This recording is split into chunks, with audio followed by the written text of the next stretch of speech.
Wassalam, wassalamallah, wa rasulullah. Assalamu alaikum, everybody, and welcome to the Call In and Ask Sister Laila live show. Alhamdulillah, and alhamdulillah, not only tonight will I be answering questions that you may have about Islam, but also, inshallah, we're going to also continue our topic of discussion. And this is what I want to do. Each week, I want to try to have a topic of discussion, about issues that relate to us as an ummah. Because the Muslims today, we're faced with so many challenges in life, and we're faced with so many struggles in life. So I think it's important that we take the time to address some of the issues that plague our nation. The Prophet Muhammad sallallahu alaihi wasallam said one of the signs of the last hour will be that Islam will become strange. It will revert back to how it used to be in the beginning. And we see that happening, and this is why I've chosen the topic of discussion last week, and I'm going to continue it this week, the topic of narcissism. Narcissism. In order to understand the religion better, because I have a lot of people who are coming to learn from me now who are converts to Islam. And a lot of them are women, because my dawah focuses on women and men too, but more women than anything else.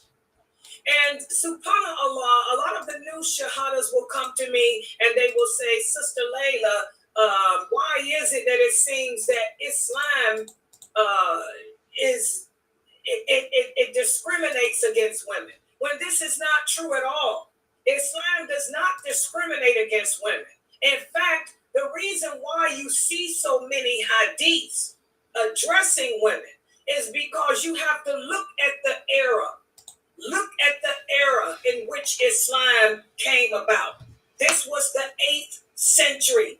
These were the dark ages. Humanity was at its worst during these ages. The Romans, the Greeks, the Egyptians, the Persians, the Vikings, the Europeans, the Mongols. These were narcissistic times. Narcissistic times. And by the way, that's when the term narcissist came about, was during this era, during this period. Back in those days, religion had failed the people. Christianity, Judaism had failed the people. Women were looked at as nothing but property. Women had no rights whatsoever. Women were the casualties of war. Whenever an army won a battle, the women of that village and the children were taken as property of the winner, and they divided the women up against their will to whoever wanted them. And in this environment, only the strong survived. There was no room for anyone weak.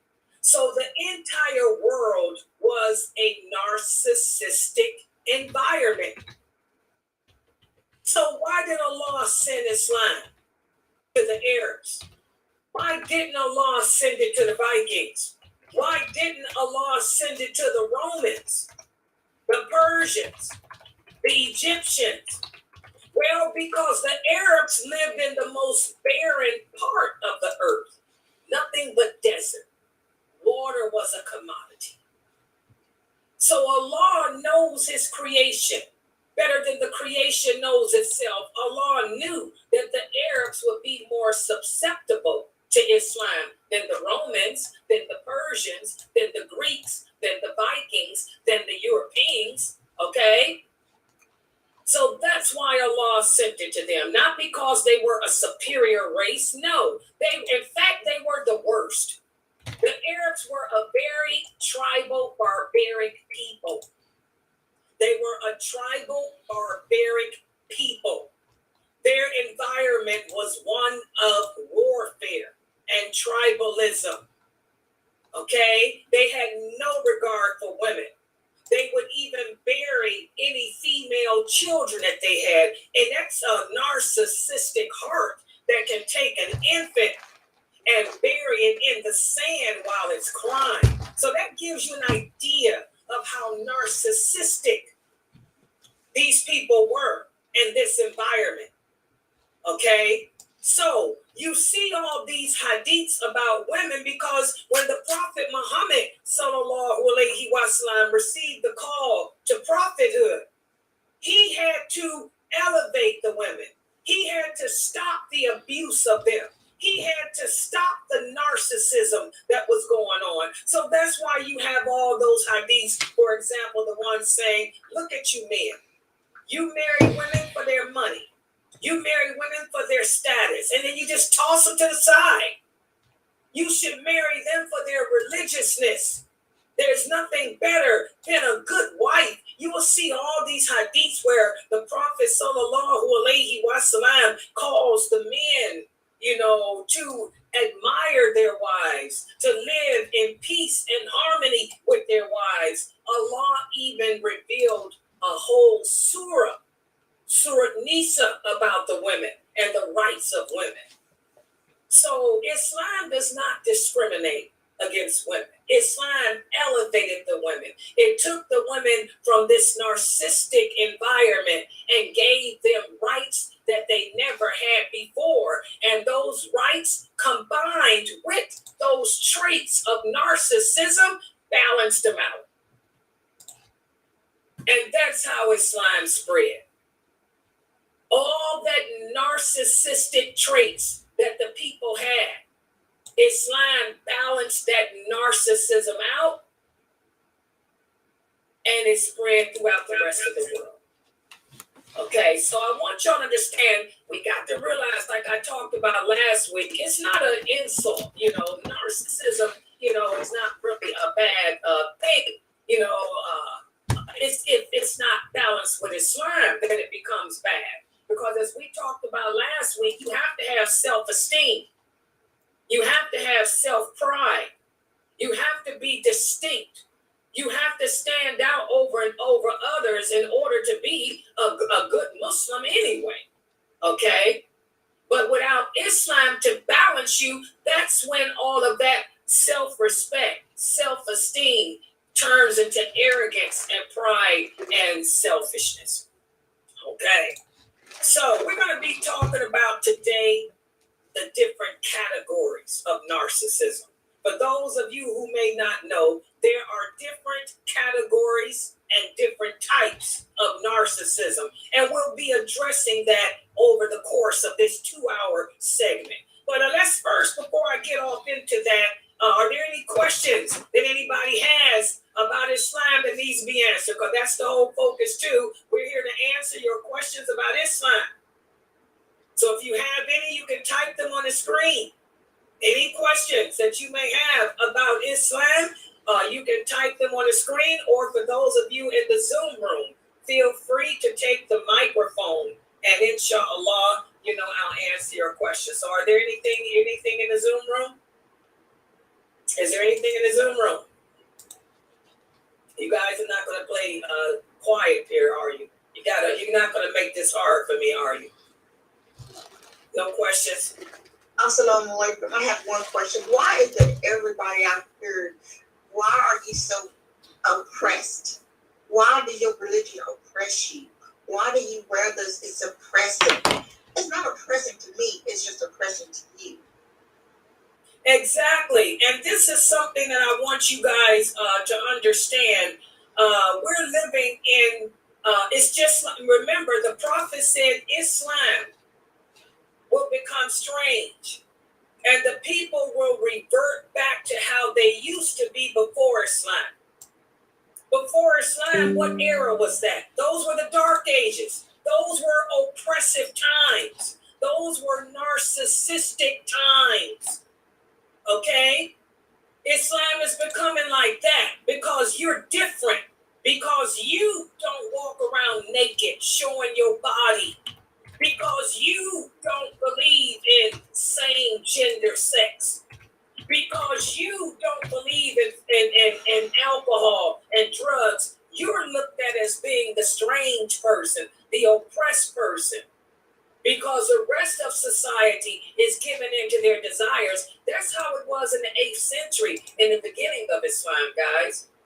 It was a narcissistic society. It was all about your wants, a man's wants, a man's desire. It was not about empathy. It was not about compassion. It was about kill, crush, destroy, power, status. So as you can see, we're reverting back to that. And just like only the strong survives back then, the same can be said today. Only the strong can survive today. And that's why it's important for you as Muslim women. I'm talking to the Muslim women here. It's important for you Muslim women to learn your religion. Because if you don't learn this religion and learn it correctly, you will be an oppressed, backwards, insecure person with no focus. You have to learn the lawful and the unlawful. Come to all the classes I'm teaching. I'm teaching the lawful and the unlawful every weekend. We talked about clothing. We talked about food. Okay? You'll find out that most things in life are lawful. If you don't learn that, though, the people will make you think that you're going to hell because you choose to look nice, to wear nice clothing, to wear lipstick, to wear nail polish. These things are not haram. Women have been wearing these things. Even, I did the story of Khadijah. Khadijah took pride in how she looked. She wore beautiful garments. She made sure that she dressed according to her means.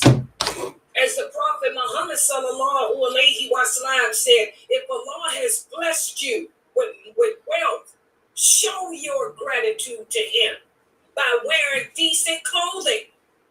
Khadijah was the perfect role model for all Muslim women on how to be a great mother, a great wife. She kept herself together. Her appearance was beautiful. When she left the house, she was attractive. When she was in the house, she was attractive. She took care of herself. Even though she was 20 years older than the Prophet, sallallahu alaihi wasallam, she looked better than most of the younger women. So it's important for us as women to learn our religion, learn it correctly. Otherwise, society will make you oppressed. Not Islam. Okay? So that was a good question and a good comment. Okay? Any other questions or comments before I go off into the narcissism stuff? Yes, Sister Laila, I have one question for you. This is in regards to the issue of istihada. So the sister says, so I have a medical condition where I have polyps on my uterus lining that causes me to have long periods that last about 3 weeks and also bleed randomly outside of my usual time frame of my period. For example, I've been off my period for about a week now, and today I started bleeding again. So my question is this: do I stop praying, or can I continue to pray since this isn't my period but a medical condition? Okay, the Prophet Muhammad sallallahu alaihi wasallam said that the menses is not determined by the amount of days that you bleed. It's determined by the color of the blood. So what you need to do is look at the blood that's coming out of you. If it's black, if it's brown, if it's red, if it's pink, if it's yellow, then that is a menses. And also look at your body, your cramps. Are you having menstrual cramps? Are you clotting like you normally do when it's your menses? If that is going on, also the smell. Does it smell like menses? If that's the case, it's a period and you do not pray or fast. Okay? So only you, as the woman, like the Prophet told the female companions, only you as a woman can determine that. Okay? I know you sisters will ask these brothers on the internet. They'll go to Islam Q&A and they'll tell you, oh, if it's 7 days, it ain't got nothing to do with days. That totally contradicts the Prophet's hadith. The Prophet said it's not determined by the days, because every woman's cycle, and I'm a woman, and you guys, other women know we speaking the truth here. Our cycles change. not just from medication. Our cycles can change from stress, due to stress, due to something new in our life, due to a change like marriage or something, or divorce or something. So that's why the prophet said, look at the color of the blood, okay? And also the cramping. Is this like her normal? As the prophet told one of the female companions, you know yourself better.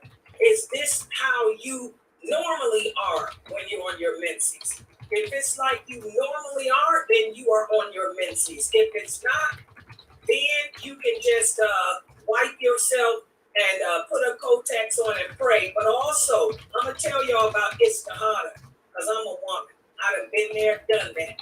Thank God I ain't got to ever do it again. The bleeding from istihada is nothing like a menses. The blood from istihada has no smell. No smell at all. If you're going through istihada, you have no cramps, no pain. You don't need no Tylenol, nothing. And the bleeding is so light that you really don't even need a pad. You might see spotting. It might be a little spot in your underwear. That's istihada. If you're not experiencing that, then you're on your period, and do not fast or pray until it's over. Your medication could have changed your cycle. Just like certain foods can change your cycle. Just like stress can change your cycle. Fasting changes your cycle. So that's the answer based on what the Prophet Muhammad sallallahu alaihi wasallam said, and Allah knows best. Does she understand? Ask her if she understands. Yeah. Okay. Alhamdulillah. Good question. I want you sisters to remember that, because I get kind of ticked off when I hear these brothers telling y'all to pray on y'all period. Because a lot of y'all ask these questions, and I know you believe that. I know it's your period, because the way y'all describe it, and these brothers tell you, oh, it's istihada. No, it ain't. That ain't no istihada. You don't even know what istihada is. Istihada is hardly no bleeding at all. It's nothing like a menses. Like the prophet told Zainab, it's nothing like a menses. Nothing like it. Every woman knows herself. Don't ask these brothers. You know yourself. Okay? Yeah, alhamdulillah. Any other questions? Okay, while we're waiting on the questions, let me share this information with you guys about narcissism. Narcissism. And I hope everybody saw the clip that I put out today. I did put a clip out today on YouTube, Facebook, and TikTok about the different types. Let me play that clip again, because it took me some time to put it together. And I just like to look at my work sometimes. That's a narcissistic quality that I have. Okay? Let me play that clip again for those who might have missed it. Okay? Let me put that clip on and we'll get right to it.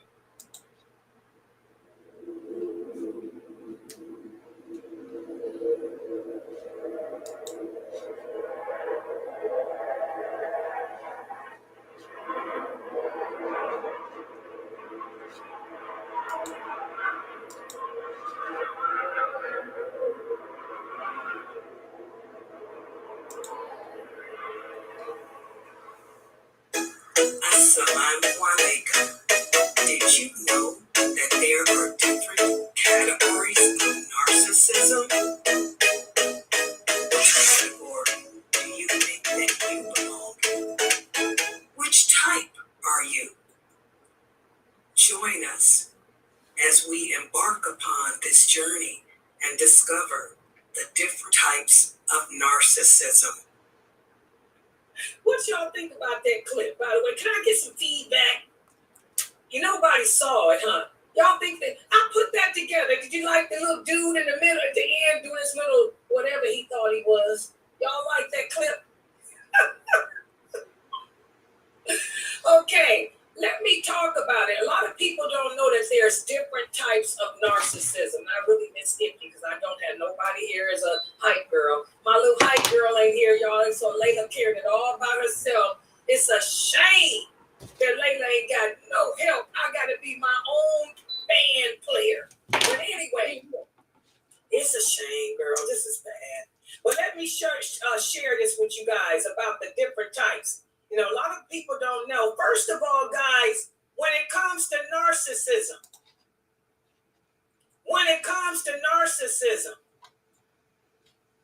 not only are there different types, but first of all, there's two different categories. I want y'all to pay attention to this. When you look at narcissism as a trait in terms of how it affects your day-to-day life and ability to form relationships, there are two types of narcissism. Two types. Take notes. The first type is the good type. It's called the adaptive type. This is the type that most of us have as Muslims. You know, I tell you guys that there's goodness, good traits. This is called good narcissism. In order to be a good, strong, believing Muslim, you have to have this type. Remember, Islam came about during the Dark Ages. These were the narcissistic times in the world. No, the women had no rights. Children had no rights. Slavery was rampant. Okay? It was all about conquer. It was all about who's the strongest, who's the most powerful. So this was a period in human history where the people were narcissistic all over the world. Okay? And then when Islam came, Islam balanced that narcissism. This is the adaptive kind. Let's talk about it. And then the second type is the maladaptive, which is the unhelpful type of category of narcissism. So I want y'all to take notes. The adaptive category, this is good narcissism. The maladaptive category, this is the bad narcissism. Let's look at the adaptive type, okay? When we talk about adaptive narcissism, this refers to aspects of narcissism that can be helpful, such as high self-esteem. And this is something that Islam encourages. Inner pride. The Prophet ﷺ said pride does not consist of having confidence. Pride does not consist of being self-reliant. Pride consists of looking down on others, viewing yourself to be superior over them. That hadith there speaks about how adaptive narcissism is needed. Remember, the Prophet Muhammad, sallallahu alaihi wasallam, he told the people, I have been sent to teach you good manners, to teach you good ethics, to teach you good behavior. And by teaching you that, I am in turn teaching you Islam. So he instilled in the people that confidence that many of them were lacking in that environment. He emphasized the importance of relying on Allah and then yourself, and not going around begging from others and stealing and robbing others. So here you can see, guys, that's the good narcissism, adaptive narcissism. Islam teaches us to celebrate ourselves. Okay? Now, let's look at the bad narcissism. This is the kind that people suffer with who have psychological problems. Maladaptive narcissism. This is connected to characteristics that don't serve you. These are characteristics that can negatively impact how you relate to yourself and others. For example, you feel entitled. You're aggressive against others, and you have a tendency to take advantage of others. And when most people talk about narcissism, they're talking about this kind. Y'all understand that? So now do you guys see why I said Islam balanced us out? Let's look at Khadijah. I just completed the story of Khadijah, radiallahu anhu. Khadijah was a narcissistic woman. Again, in the dark ages, in the 8th century, only the strong survived. Had she not been narcissistic, she would have never become the woman that she was. And look at Khadijah. What traits did she have, guys? She had high self-confidence. She was independent and self-sufficient. She refused to lower herself by marrying men who would just marry her as a trophy. She had the ability to celebrate herself. So as you can see, she was a narcissistic woman with good qualities. And then Islam came and balanced her and made her even better. Y'all see that? She had the good narcissistic traits. Islam balanced her. How many of you women can say that? I can say it. I'm independent. I'm self-sufficient. I'm very, very, very self-confident. Y'all know that. I love Laila. Y'all know that. I don't love nobody on this planet, not even my mother, not even my daughter, and y'all know not even my grandkids, more than I do me. You have to have that. That's good. Because how can you save your soul from the hellfire if you don't love it?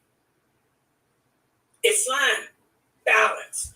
But if I didn't have Islam, if I didn't believe in Allah, if I didn't love the Prophet Muhammad sallallahu alaihi wasallam, if I didn't long to be with Allah, be with the Prophet sallallahu alaihi wasallam and his companions, I could be a horrific male-adaptive person.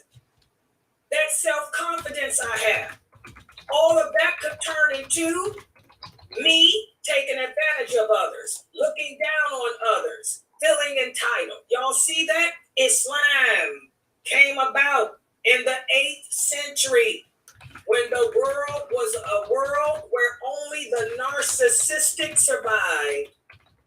And it brought balance, balance, balance. Y'all got it? Okay. What do y'all think about that? Latifah, are you in here? What do you think about that? Sabrine, what do you think? Nobody's here. I don't have no hypers today. Yeah, that makes sense. What do you think? I was married to a narcissist, and they're awful people. You don't know what they're going to do next. They don't tell you things. They just come in and start knocking out a wall, putting rugs up. You don't know why they do what they do. And they don't explain themselves. And it's all your fault. Do you see something? It's your fault. Do you see some of the narcissistic qualities in yourself, Anissa? The good ones or the bad ones? I learned from the narcissist that I was married to for almost 40 years. That's the one I wasn't married to. We got married by the justice of peace. So I learned a whole lot in a so-called non-Islamic marriage. I learned a lot. I had to protect myself. And that's why I am the way I am today. Doing to me, and you're sure not going to out-talk me if I think I'm right. Exactly. You know, we have to, like I said, we have to have some characteristics of narcissism within us, and hopefully the good ones, the good characteristics in order to survive. Okay, well, I see we got some questions here on the screen from some of the people. Let's take a look at some of these questions here. We have Brother Ahmad. MashaAllah, Brother Ahmad. He said about Khadijah, many Muslim, about Khadijah, many Muslim women in my country say she was a businesswoman, and they think that they can go to Western country to study.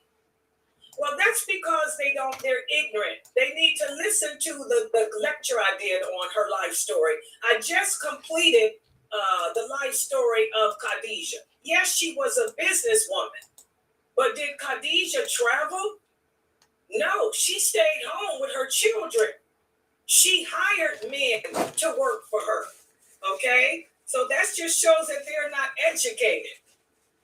Okay, Khadijah was a very, very wealthy businesswoman, but she employed people to work for her.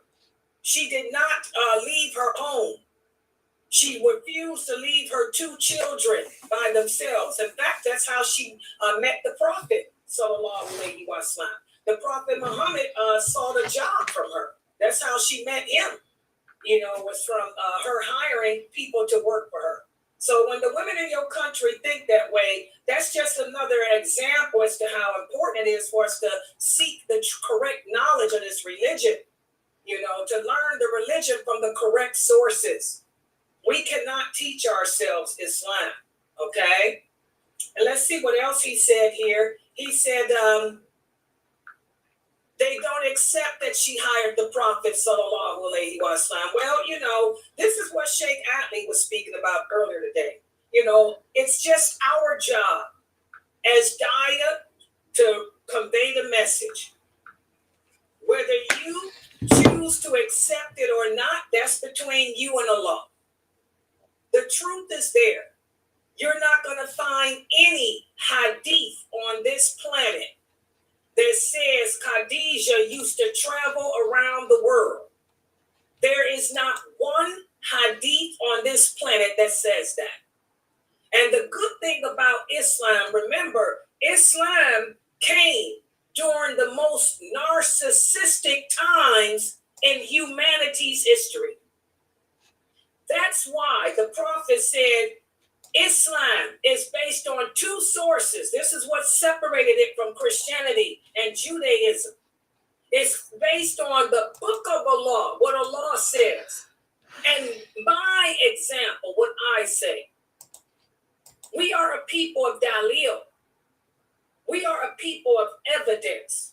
We can't make statements and say Khadijah was a businesswoman. So since she was a businesswoman, I'm going to leave my family and just go move to a foreign country and do business. You have to bring the evidence. You have to show that Khadijah did that. And you're not going to find anything in Islam that says Khadijah left her home and traveled anywhere. Okay? So these type of women you just ignore because they're narcissistic. And by the way, guys, I think that's a good intro for me to go into the different traits. There's two categories of narcissism, but there are several different types. Perhaps the women in your country, Brother Ahmad, fall in these categories. Let's look at it. Let me put this on the screen. Let me screen share. Take a look at this, guys. This is going to be very, very, very interesting. Check this out. Researchers and experts have divided narcissism into 5 different types. And what I want you guys to do is ask yourself, do you fall in one of these types? And we'll think about the women in general in the country that Emma lives in. He lives in Pakistan. Let's see if these women fall in one of these different types. First of all, the first type of narcissism is called overt narcissism. And what does that consist of? Well, we'll talk about that in a minute.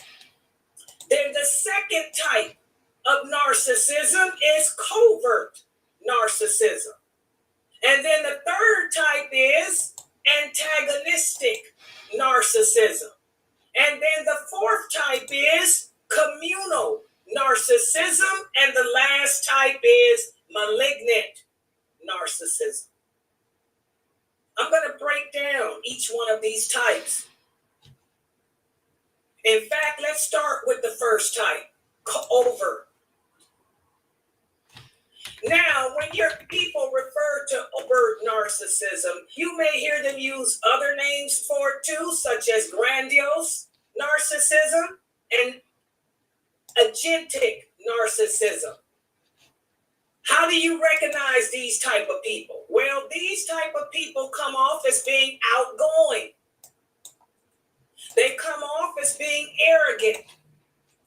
They also come off as being entitled. They also can be overbearing. They also have an exaggerated self-image. And they also possess a need to be praised and admired. They can also be exploitive and very, very competitive. What do you guys think about that? Look at those traits. Do you recognize yourself with those? I'm very outgoing. I could be arrogant if I wasn't balanced with Islam. I could feel entitled if I wasn't balanced with Islam. I can be very overbearing, so I'm told. I could have an exaggerated self-image if I wasn't balanced with Islam. Everybody likes to be praised and admired.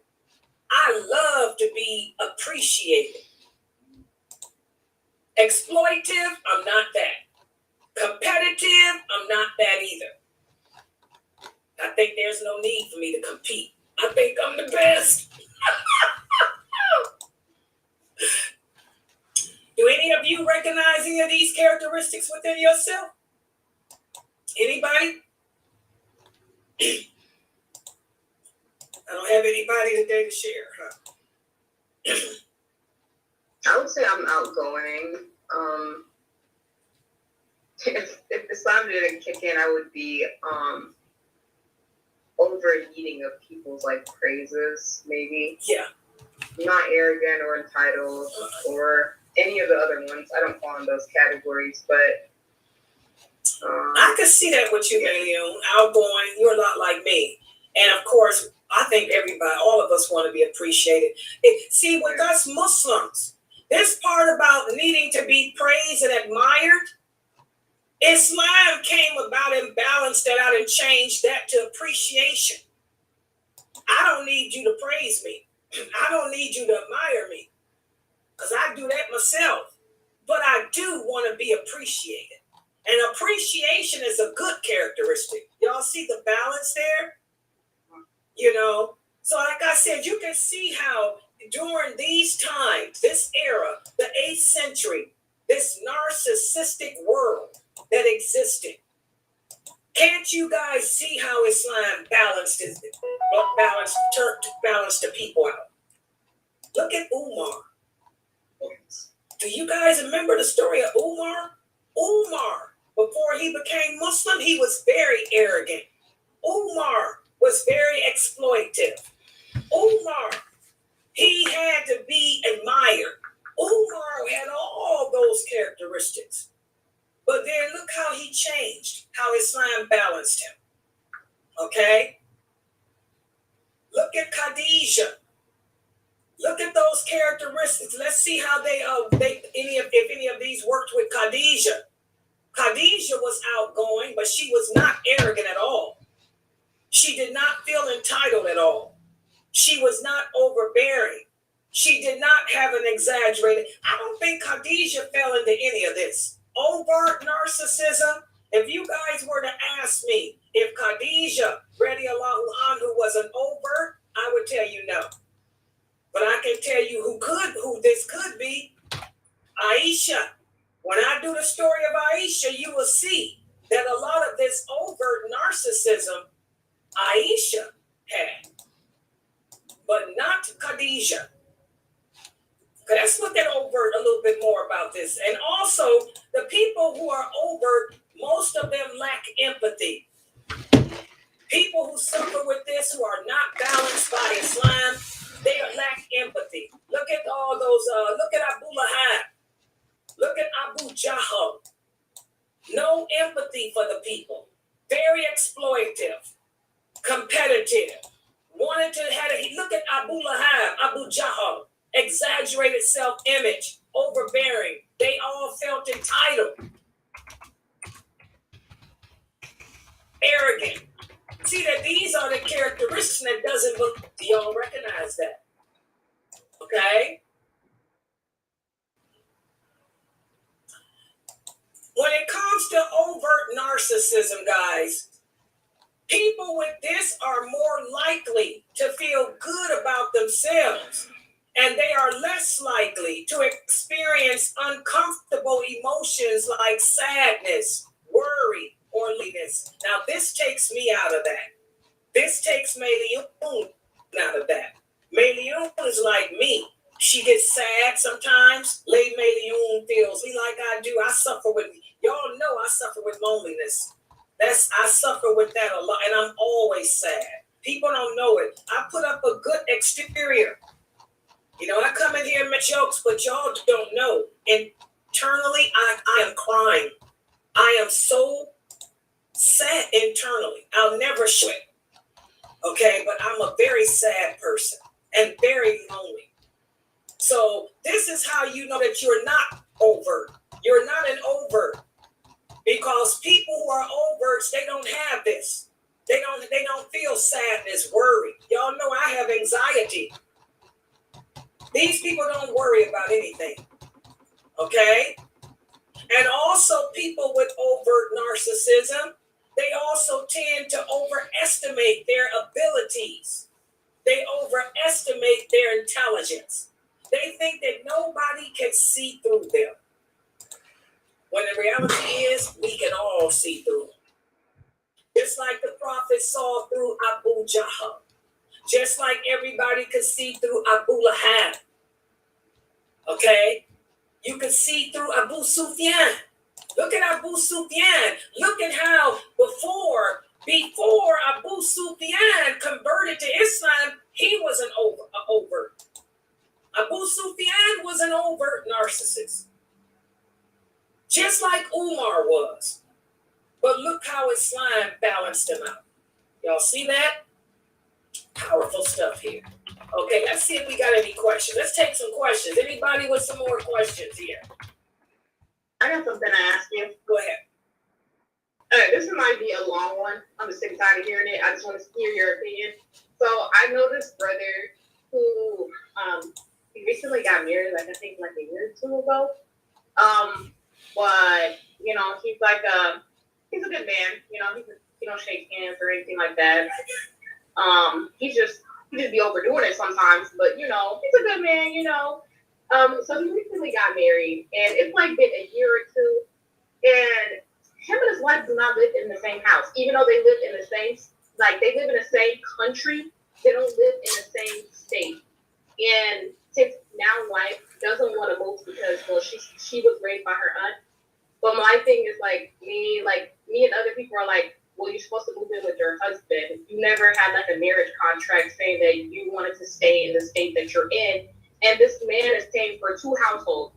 The house that he lives in one state and the house that she lives in another state. And she has other kids, but they have one child together. I think another one is coming on the way. But it's just so much stuff that's happening that doesn't make sense. And everyone is okay, you need to divorce this person because you're this man is literally Asian. He's a young man. He's Asian. He has gray hair and everything. He barely has a kid because she lives 17 hours away from him. He lives in a different state. She lives in one. He lives on the other side of the country, and he lives on one side of the country. So he visits every once a month. Plus, he has to work all the time, and he wants to go to school.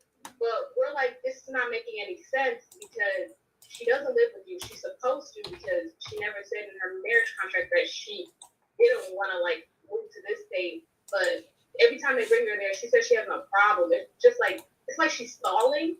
But we're okay, you gotta let this person go. It's not making any sense. I understand she's a single mom. She had 6 kids before he came into the picture. Before they had kids together, a kid together. But at the same time, it's it's just not making any sense because there's just too much going on. And to me, it's too many red flags. I feel personally they shouldn't be together. but I don't know. What do you think? Okay, first of all, y'all need to get out of their business. Secondly, evidently it don't bother him. That's his business. I mean, if he wants his wife, I mean, if he doesn't have a problem with her living in a different city, a different state, then that's his prerogative. That ain't none of y'all's business. Y'all need to get out of their marriage business. Maybe he don't have a problem with her. I live in different states. I do too. If I get married, I'll probably be in a different country. My husband will probably be in a whole different country. I mean, that's their prerogative. Some people like that, you know. So if he's happy with that and she's happy with that, then that's their business. Where does it say that a woman has to live with her husband? Don't y'all know Habiba lived in Abyssinia? She did not live in the Saudi Arabia with the Prophet. Sallallahu alaihi wasallam. She didn't even consummate her marriage with him until after the conquest, right before the conquest of Mecca. Who said that we have to live in the same house or the same city or the same state? Maybe that's what they like. I don't have to put it in a marriage contract if he ain't got a problem with it. So y'all need to get up out of their personal business. What you think, Anissa?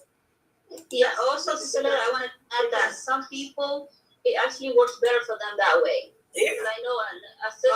I'm just sick and tired of hearing about it. That's why I asked. Like, I'm just sick and tired of hearing about it every week. So I'm just like, everybody's coming to agreement that this should happen, but it's just like they're just stalling. Like, I don't like hearing stuff over and over. But why is people in their business? Because it's like it's being brought up multiple times. That's what, like, and then if you ask somebody, we're gonna give you an answer. Yeah, but see, that's gossip, and you know that's riba. That's gossiping.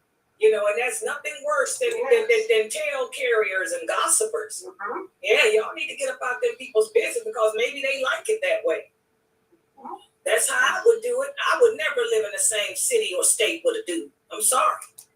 I got my dollar to do. I ain't got time for all that riff-raff, rip-a-cord.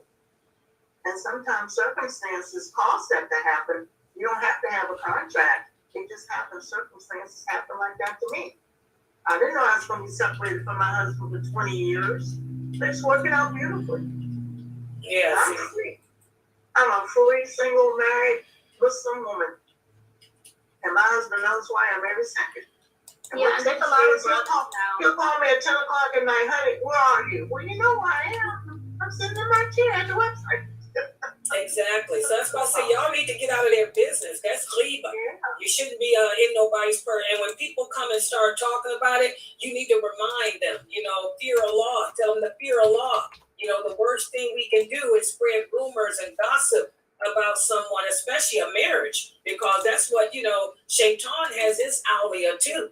The awliya of Shaitan want to destroy marriages. Maybe y'all working, not you. I'm just saying, when I say y'all, I mean the people. They're working, you know, the awliya of Shaitan trying to destroy their marriage. Maybe people jealous. Maybe they wish they had it that way. Because it's a good thing. Yeah, and there's a lot of brothers now, they marry sisters like back home in Africa, and they'll just go see them in the summertime. Yeah. But they do support them. Yeah, I mean, that's fine. That's their business. There's nothing wrong with that. Life is like that. I wouldn't recommend it for you young girls like y'all, you little virgin girls getting married for the first time. But for us older women, that's how we prefer it. I don't want nobody stuck up underneath me all the time. I got things to do, places to go, people to see. And I don't cook and don't know nothing about no babies. I don't do nothing about no babies and no cooking. I agree with that. I like my personal space. Yeah, exactly. So yeah, y'all get up out them people's business. If he didn't like it, he would stop it, you know, but evidently he ain't got a problem with it. Yes, it's really, I've been trying to get some freedom to some side on my house. Exactly. Okay, let's see what Sister Norto wrote here. Norto said, this makes me realize that in life there is the good and bad in everything. And too much of a good thing isn't a good thing. Such as this word narcissist. Exactly. Remember, guys, the Prophet Sallallahu alaihi wasallam taught us there's good in everything. And that's the whole reason why I'm doing this topic. Because I hear about, you know, we talk about narcissism all the time here in the Zoom room. And next week, I'm going to talk about how what a person that suffers with maladaptive narcissism. We're going to talk about the things they can do to hurt you. That's going to be next week. Okay, but if you're married to somebody like that, then there's things you can do to get away from that too. We're going to cover that too. But I want y'all to see that not everything that glitters is gold. Not everything that you think is bad is bad. You know, Islam came during narcissistical times. And Islam saved the narcissists from themselves. Okay? And I want y'all to see that. Let's see what else we have here. Brother Ahmad, he said that about today's topic, he see many brothers, I guess, that suffer with that. And then we got Brother Aki here. He says everybody has ego and narcissistic traits. Exactly. The closer we are to Allah, the more removed one will become from these things. Exactly, Brother Aki. That's the most intelligent thing you've said since you've been coming here. Brother Aki, that's the most intelligent statement that you have made since you've been coming here. Exactly. Norto also said, I would also, her English is, I guess she's speaking in Somali there. Okay. Brother Aki said, why you care about him? He a whole husband for someone. Oh, who you speaking about? Brother Aki, who's a whole husband? He's speaking about Sahara, I think, story. He did what? I think he's referring to the Sister Sarah story. Yeah, exactly. He's a whole husband for her. Exactly. Like he says, none of y'all's business. Exactly. Here he said they're okay with their situation. Everybody's different. Exactly. Yeah. Y'all need to get out of their business, little young girls. Get out of grown folks' business. Norto said, that's what I said. It ain't our business. Plus, that's between them. We can't comment on what goes on in two people's lives. Exactly. This is grown folk business. Marriage is grown folk business. Exactly. Mr. Laila, they understand when they get married. Yeah, they'll see. They ain't married yet. Yeah, that's why I say these are the little young girls. They don't know. Oh, they don't know. They'll be wishing they could have their me time. Brother Aki said, that's what I'm wishing for right now. Everybody's surrounded around me right now. yeah, you want that time away. Brother Aki said if a husband has 4 wives, he can give his wives all the space they need. Brother Aki, you speaking from experience, huh? Brother Ahmad, he said, for me, if I get married, I just meet her twice in a week. He said he has no time for drama. Now, Brother Ahmad, see, he's never been married either. You know, you got to be with her more than twice a week. You'll be a newlywed. You need to be with your wife every day, Brother Ahmad.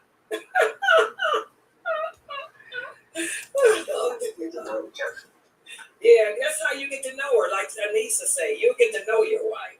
Alhamdulillah. Any other questions in here before I talk about the next type of narcissism? That overt narcissism, I mean, that's bad, guys. You know, I mean, we're going to talk next week about how to handle that, what type of stuff those people can do to you. But let's take a look at the next type. Go ahead.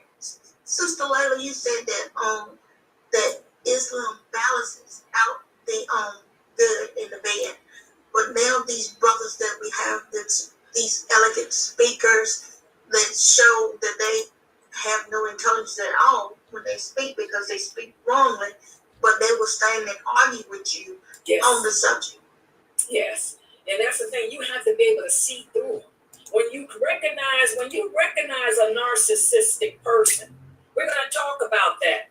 There are 5 things, and that's going to be the week after next. There are 5 words. I ain't going to tell you what they are now. There are 5 words that a narcissist never wants to hear. If you say them, it turns them off and it'll make them go away.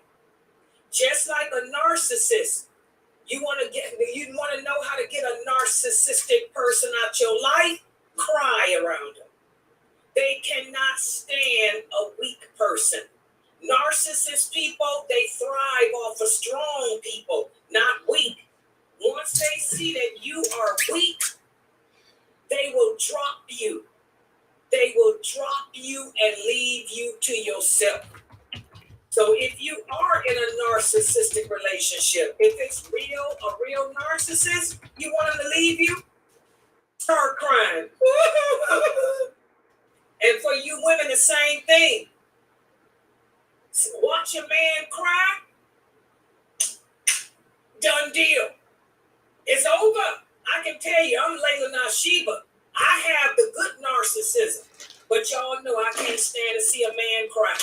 When I see a man cry, to me that means he's weak. And if I think that you are weak, that means you cannot lead me. I need a strong man that's going to lead me to paradise. You break under pressure, you turn Layla off. I will drop you to the gutter and I will keep it moving.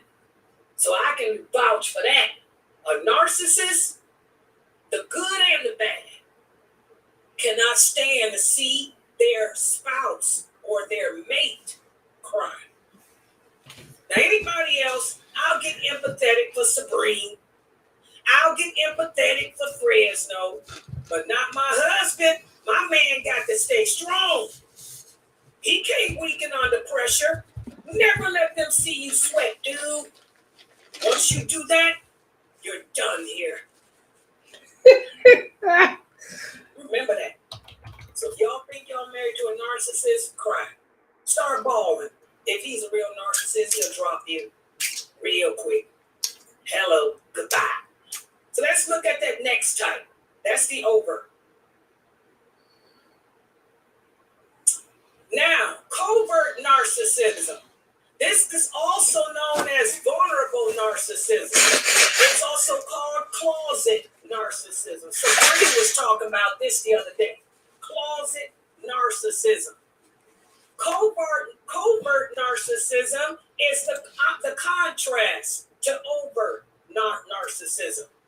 While many people think of narcissism as a narcissistic person as being loud and overbearing, covert narcissists don't fit this pattern, guys.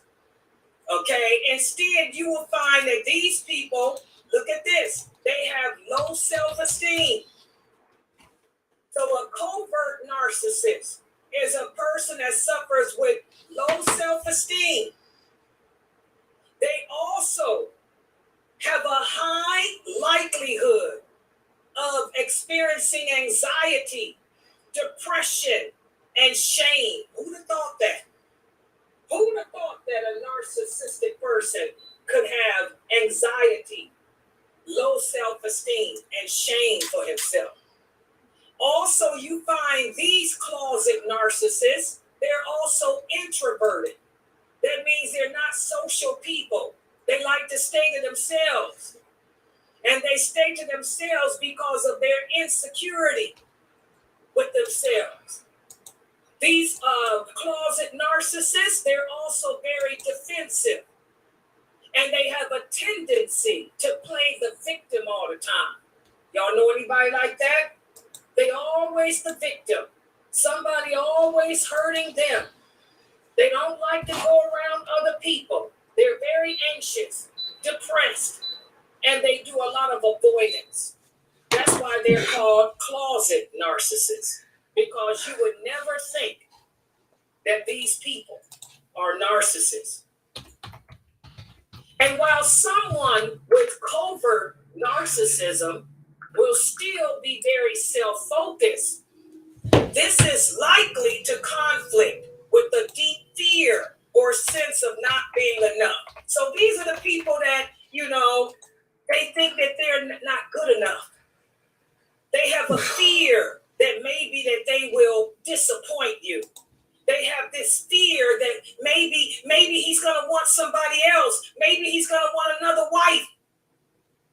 Maybe she doesn't really love me. Maybe she doesn't really want me. Maybe she wants Dr. Jamali over there. Maybe she wants Sheikh Kareem Abu-Zaid over there. How many of you know people like that? Your husband, no matter how much you tell him you love him, no matter how much you tell him that he's all you need, in reality, he thinks he's not enough. Okay? Also, people with this type of narcissism, it's likely they have a hard time accepting criticism. They can't stand to be corrected. They'll tell you, any corrections, any criticisms, bring them. But when you bring those criticisms, what do? They become defensive. Y'all know people like that? These type of narcissists, they internalize or take in the criticism more harshly than it was intended. How many of you know people like that? I know. Some of my ex-husbands was that way. Any questions, any criticisms, any comments, don't you dare open your mouth and bring a criticism. Because if you do, that person going to get defensive, what you calling so and so for. Y'all see where I'm going. Hello, you got the drip, Anissa? Yeah, y'all got it. Why you got to call anybody? You asked for criticism.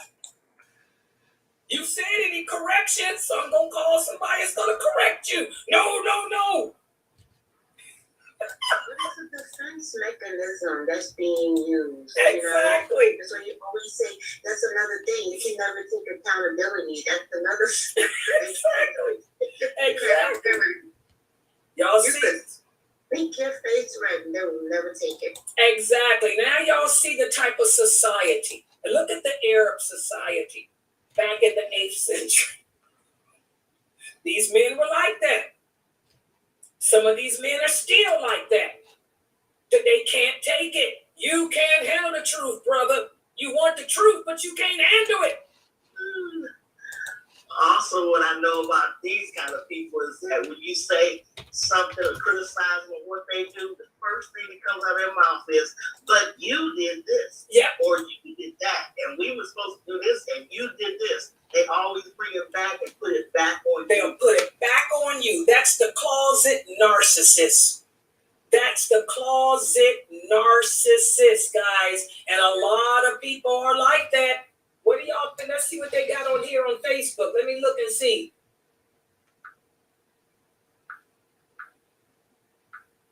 Look at them. Pamela said, get out while you can. Pamela said, get out while you can. Pamela, come on now. You might have some of those characteristics, Pamela. You might have some of these narcissistic qualities. Okay, let's look at the next one. I told y'all this narcissism is fun. I like doing this stuff because I learn a lot about myself and about the companions and everything else. Okay, look at this type, guys. Now this one, this is antagonistic narcissism.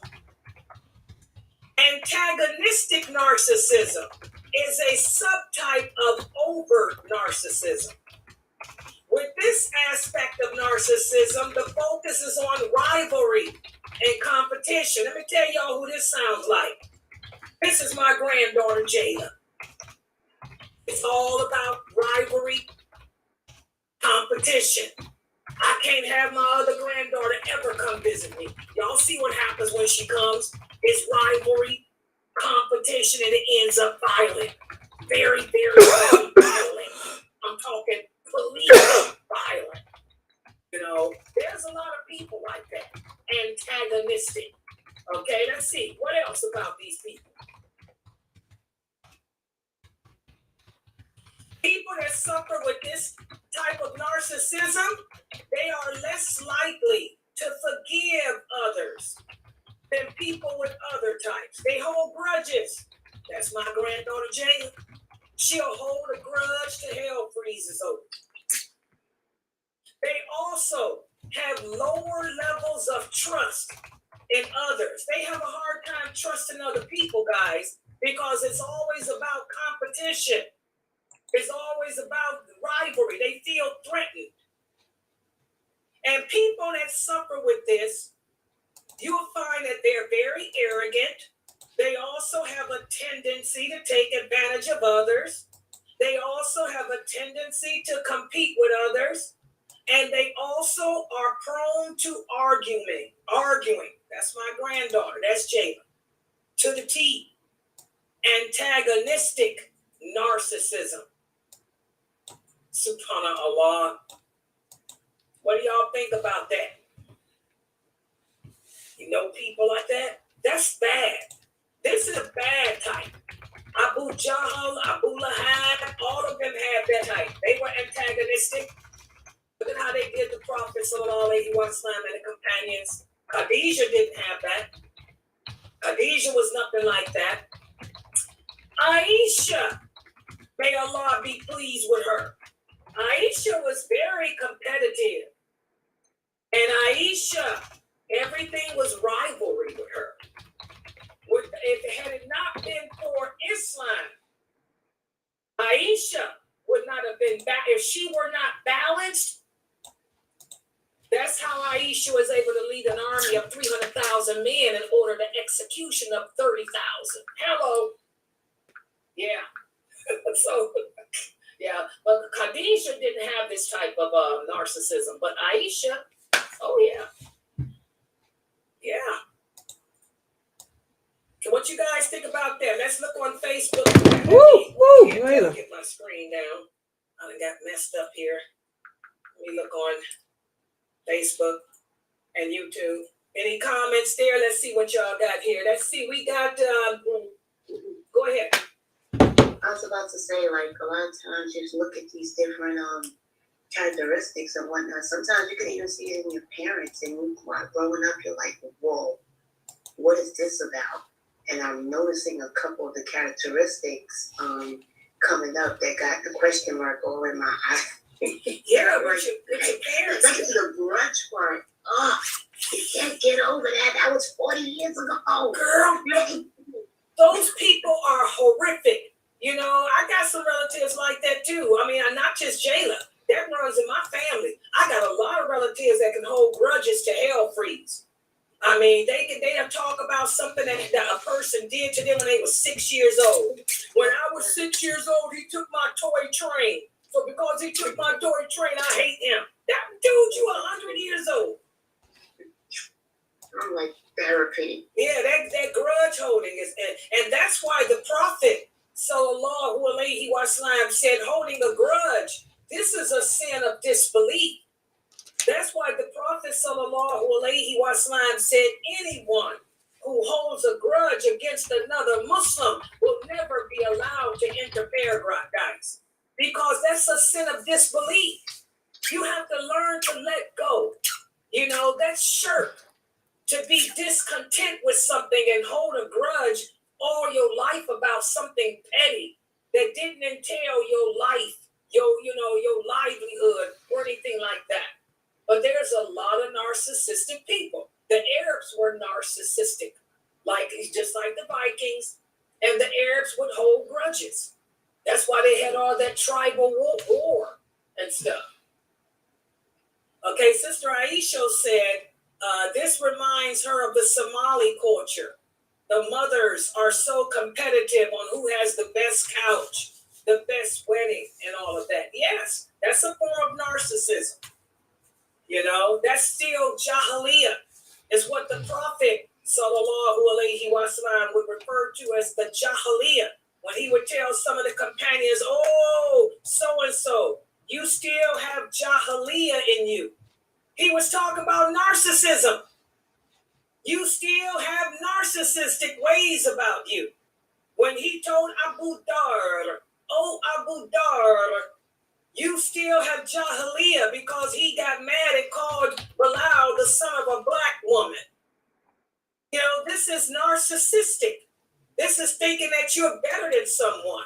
This is looking down on someone because you think you're superior. So that's what the Prophet meant when he said you still have Jahiliyyah in you. Because like I said, these were narcissistic times. The entire earth was a narcissistic environment. Okay? Islam did away with all that crap. Okay, let's look at the next type. I told y'all would enjoy this. I ain't even getting no questions from y'all. Y'all so busy with this. Okay, the next type of narcissism is communal narcissism. This is also a branch of overt narcissism. Okay? What is communal narcissism?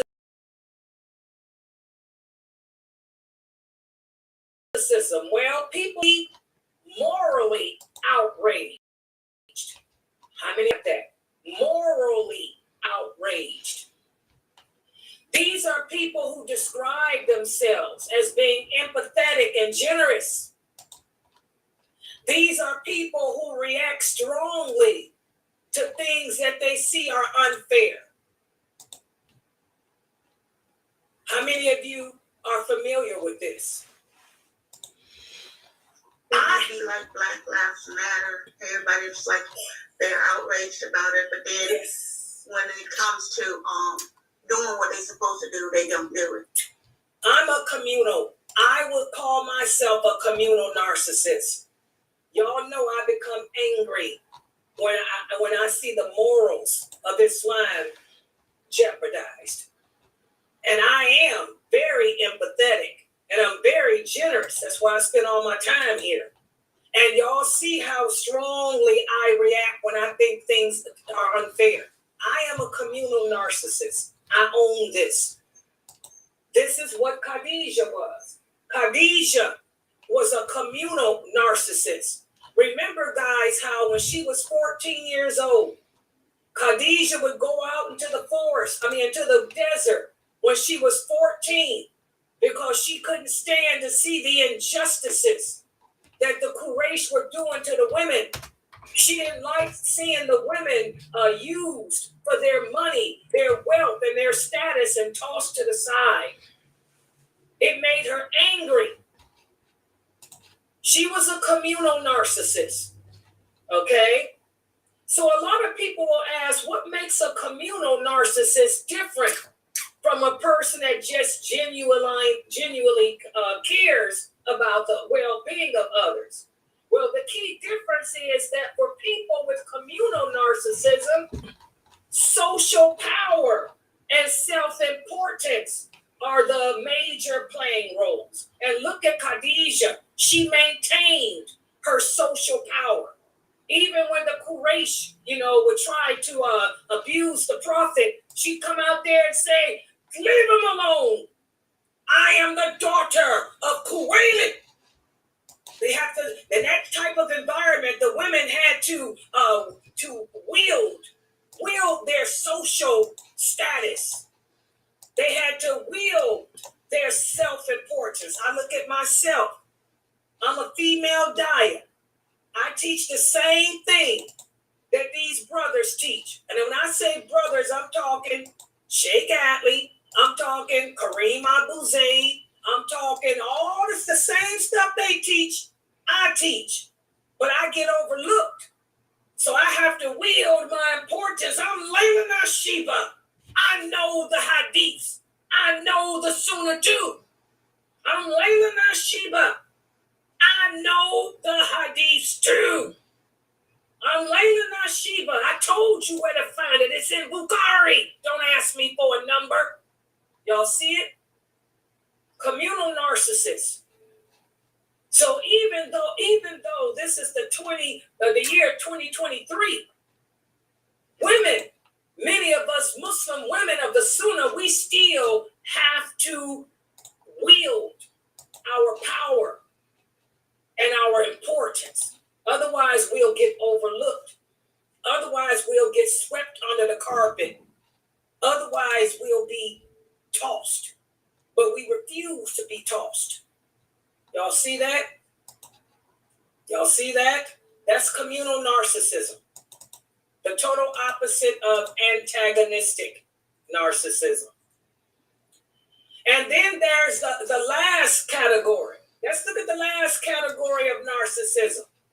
This is called malignant Malignant narcissism.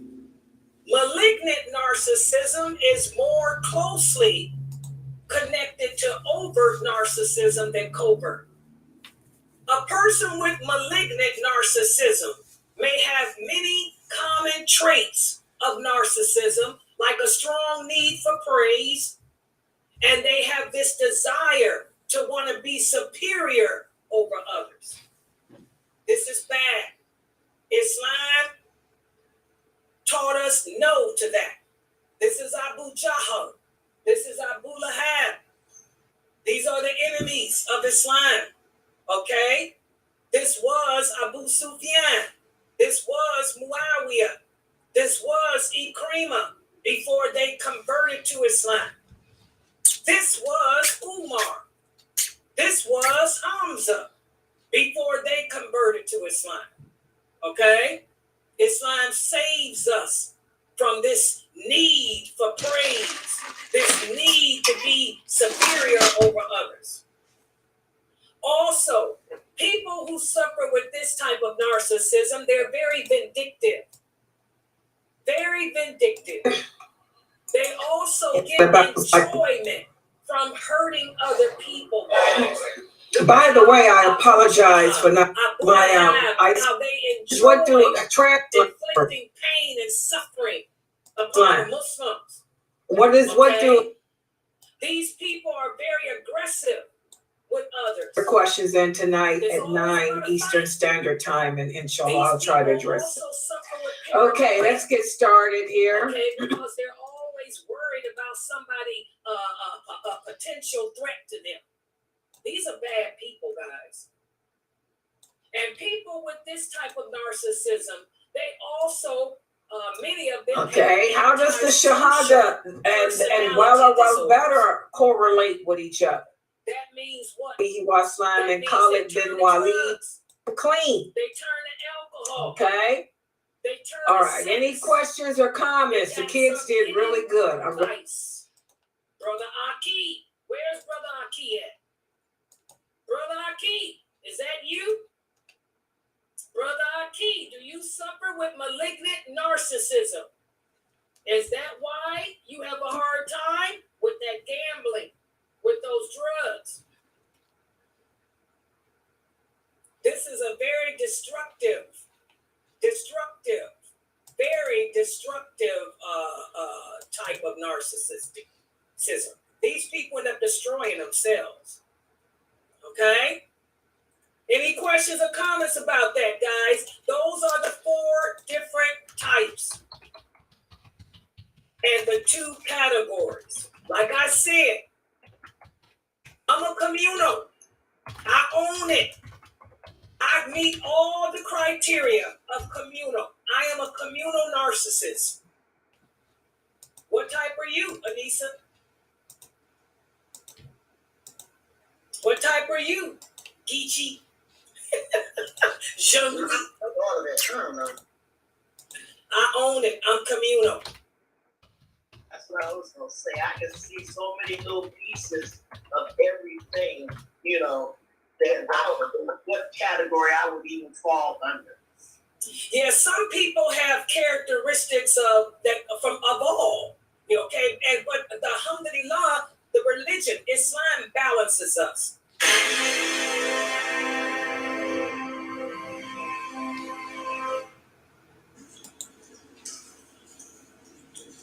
Assalamu alaikum warahmatullahi wabarakatuh. I thought this was live. I was like,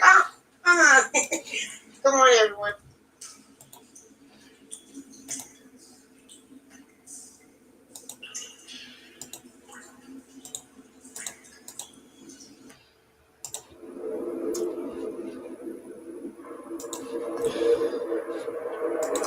Walaikum salam.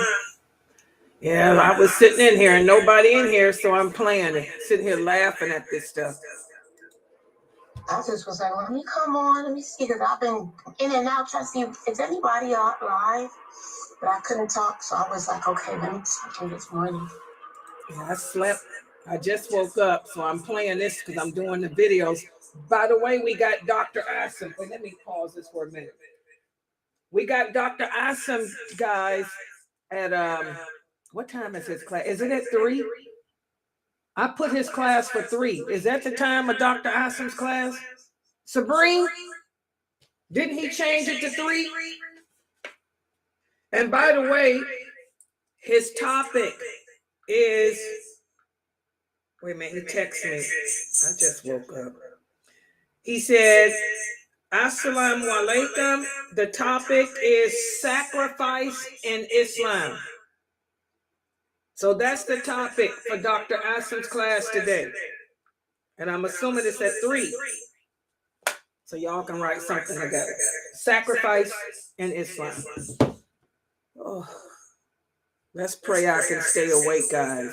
The echo. I think it's still strong. That's because I got 2 computers in here. I'm getting ready to leave this one out. This is the one I'm making videos with. But just let everybody know, sacrifice in Islam. Okay, I'm getting ready to leave this computer out. Because I can't put the other one on. Narcissism. Did you know that there are certain signs to look for to determine if your partner is narcissist? Also, there are certain ways to handle such a person. Join us tonight at 9 p.m. Eastern. You will not regret it. Assalamu alaikum. Tune in every Friday at 9.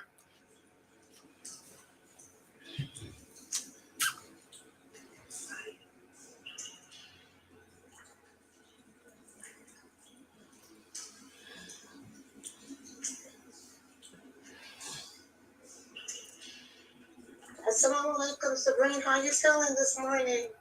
I'm feeling all right. I feel better than I did yesterday and the day before. But I'm feeling okay. Not very rough.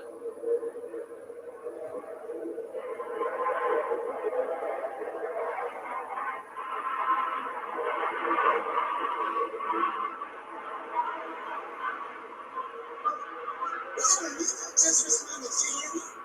Oh, yeah. Did you hear me? I'm not a man.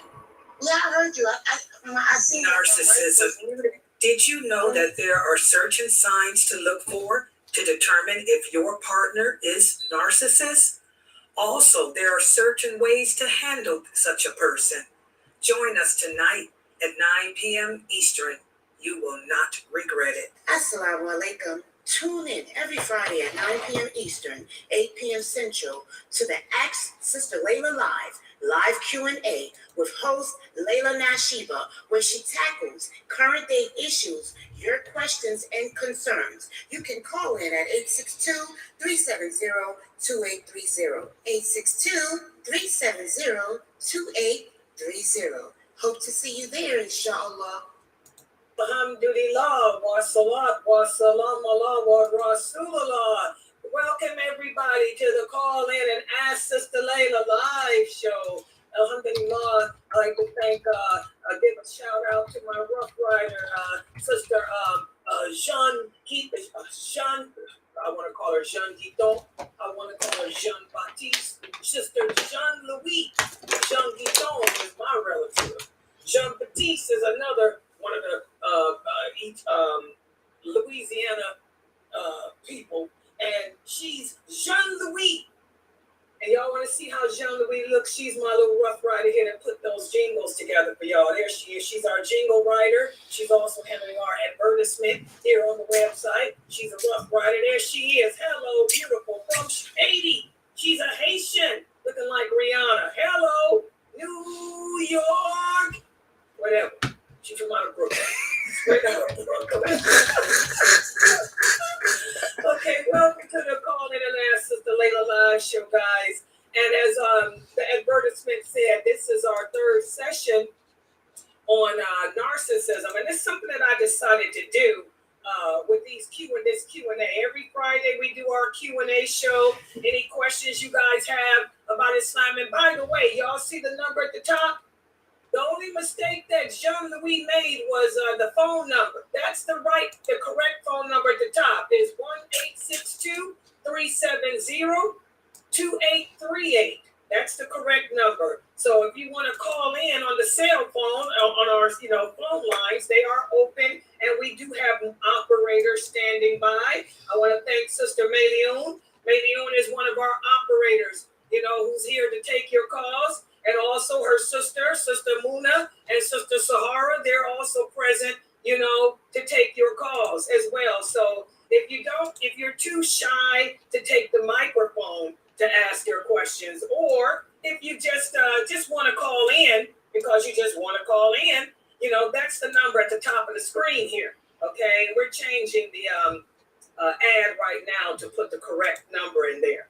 And just let everybody know, we're streaming live and simultaneously on so many different platforms. We're on 25 different platforms. Which one is this? This is on YouTube. We're streaming live on Facebook. We're streaming live on D Live. We're streaming live on Odyssey. We're streaming live on Rumble. We're streaming live on Trova. We're even streaming live on LinkedIn. So, pick whatever social platform you want. And alhamdulillah, you can come on in here and join us. Ask your questions about Islam. You can type them on the screen too. By the way, for those of you that are here, let me type salam and y'all can see my type here. That's me. For the people on D Live, the people on Twitch, also we're streaming live on Twitch. D Live, Twitch, Facebook, YouTube, Twitter, Trova, and YouTube. If you guys type, I can see your questions. Okay? So I can see any of your questions if you type here. Or you can join us in the Zoom room. My Zoom room can be accessed by simply going to www.sunnahfollowers.net. And let me put that thing back up there. This little overlay that I have, okay, that's the website. Well, I got the little ticker tape going. Let me stop the ticker tape. Yeah, the www.sunnahfollowers.net. That's the website. Click on Join Live Class, and that will bring you directly into the Zoom room so you can use the microphone and interact with us live in the Zoom if you don't want to interact on the other social media platforms. So, alhamdulillah, just to let you guys know, I've received a lot of feedback about this topic, narcissism. And alhamdulillah, may Allah bless all of you for the wonderful emails I've received, the wonderful feedback. And this is what I said I'm going to try to do for each week. Pick a topic of interest like this that can help us in our relationships with one another. And also, this topic is so great because it'll help you to understand how Islam spread it. Because remember, Islam came in the Dark Ages.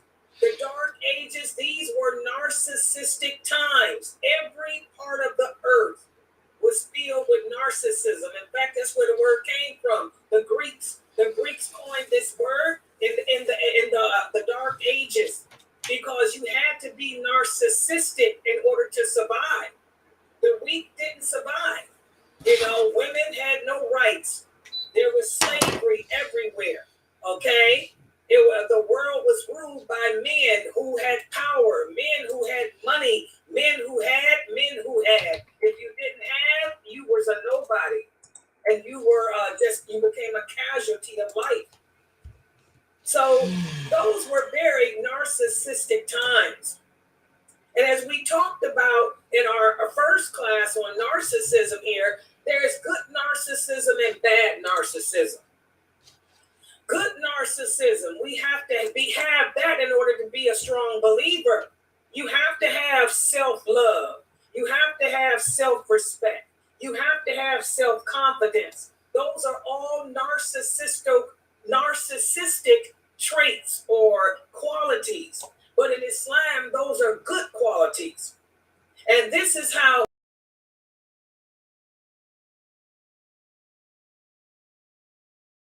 it gave the people balance. It gave the people balance during these difficult times.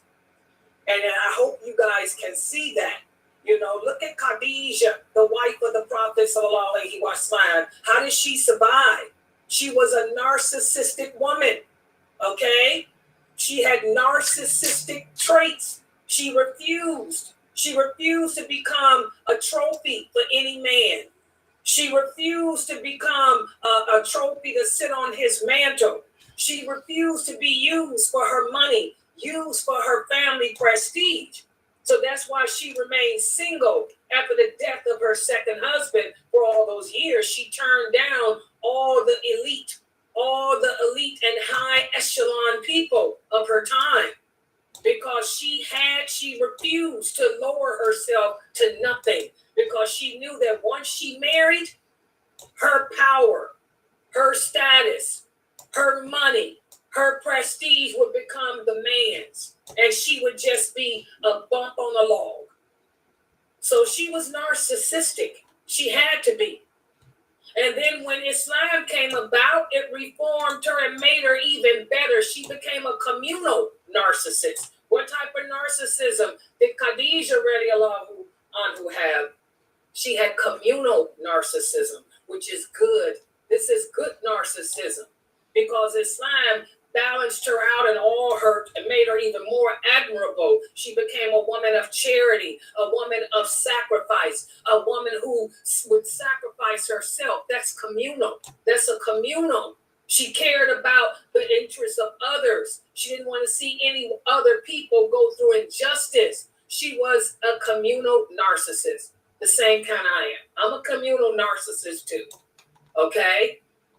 Also, we did the story of Sauda, radiallahu anhu, another wife of the Prophet, sallallahu alaihi wasallam. In order to survive, she was narcissistic too. You know, when her husband left her alone, you know, went and apostated, took on another religion, she didn't wait a day like a lot of you women do. Y'all sit there and stay shacking up with kafir barbaric men. She didn't do that. When he apostated, when he left out the door, she gathered everything of his that she could and her 6 children. And she left. She went to the marketplace and begged for a guide to guide her back to Mecca. She said she'd rather deal with the abuse of her family, you know, rather than stay in that, you know, country, a strange country where she knew no one, with a man who had apostated from Islam. Okay, that took strength. 62. Those were narcissistic traits she had. That self-love, that self-confidence, that courage. Okay? And then, you know, when she when she married the Prophet Muhammad, sallallahu alaihi wasallam, her faith grew even more and balanced her out, and she became a communal narcissist. Just like Khadijah. She too sacrificed everything she had, including her heart. She gave her heart to Allah. Okay? Communal narcissists. So 2 of the Prophet's wives, you know, they were narcissistic in that era, because again, if you were not narcissistic, you were a casualty. If a woman did not have any traits of narcissism, she was either raped and made a slave to be beaten and scourged until she died, or she was just killed. She's nothing, just kill her. The women that survived during the Dark Ages were strong women, and they were all warrior women. They were narcissistic women. And Islam balanced them out. Are you balanced? Is your husband balanced? The men were narcissistic. For those men, look at Umar before Islam. Umar was a brute. Umar used to kill, crush, destroy. He had no censor. He feared nothing. He feared no one. He was a warrior of warriors. He had no empathy. He was a true narcissist. Umar was an antagonistic narcissist. He had no sympathy, no care, no empathy for anyone. But then when he converted to Islam, Allah changed his heart and made him into a balanced communal narcissist too. He became communal too. So we learn from this, as you can see, most Muslims, most people who embrace Islam sincerely and who practice it, who put it in their hearts and let it emulate through their limbs, they become communal narcissists.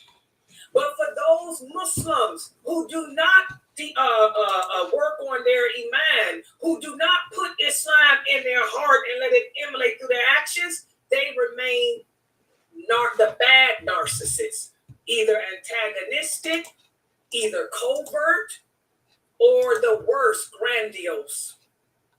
Remember that? Powerful stuff to think about. I own what I am. I'm communal to the T. But don't think that dark side can't come out of me. And that's the thing with all of us as human beings, guys. Even though we are balanced because of Islam, we have reached the level of communal narcissism. That doesn't mean that grandiose can't come out. That doesn't mean that covertness can't come out. This is the jihad of nafs that the Prophet talked about, the struggle against the soul. We're trying to kick it. The soul is criminal by nature. The soul is narcissistic. Do y'all see where we're going with this? The human soul is narcissistic by nature. Islam balances the human soul. But that don't mean that Layla can't turn into the BI word. That don't mean that I can't cut you down with my tongue, like we're going to see with the story of Aisha. Aisha was a different type of narcissist. And she struggled with the kind she was. She could cut you down with that tongue to the point that you nothing but a cockroach. The same way I can do. So it can come out of us. We tame it. We tame the soul. We tame the narcissism. But it's there. So that's just to catch us up. So now, before we get off into it, because today what I'm going to do is talk about what happens to those Muslims who do not tame the soul, or those Muslims who do not balance their narcissism. It can be destructive. Destructive against you and against those around you. But before I get into those different type of abusive modes of narcissism, let me take a couple of questions. Do we have any questions here? Because remember, today's show, any Quad Islam, get them up here on that screen, because that's the whole purpose of this, to answer your questions. And if there's a question I cannot answer, I will not hesitate to get on the phone and call Sheikh Abu Adayab. And by the way, guys, let's put that up there. I got his picture in there. Yeah, we got Sheikh Abu Adayab here too to answer questions if I can't handle it. So do we have any questions? Who's going to read the first question on the Zoom? Off the thing for me. I see a couple here. Go ahead, Maylim. Okay. A sister asks, can we eat poppy seeds, which are used as food? Has many health benefits. Poppy seeds are derived from opium. I have doubt if it's haram or not. Okay, poppy seeds are poppy seeds. Poppy seeds are seeds. This is not the drug that people get high off of. Okay? There's nothing in Islam that says we cannot eat poppy seeds. Poppy seeds have been around for centuries. Since Allah made the earth. Okay? It's what you do with the earth to abuse it that's haram. We cannot smoke opium. But poppy seeds are not from that part. That's the part that they get high on. So there's nothing wrong with that. And by the way, this is an example. This question is an example of being fanatical. Remember, Islam is about balance. Remember, the Prophet sallallahu alaihi wasallam taught us there's good in everything and there's bad in everything. There's good in the air that we breathe. But don't you know the air that we breathe has a lot of pollutants and bad things too? So does that mean that we stop breathing and die? No. There's a good part to every plant, and there's a bad part to every plant. Poppy seeds are not the bad part of that plant. You cannot get high off poppy seeds. Okay? So I hope that answers your question. And Allah knows best. Next question.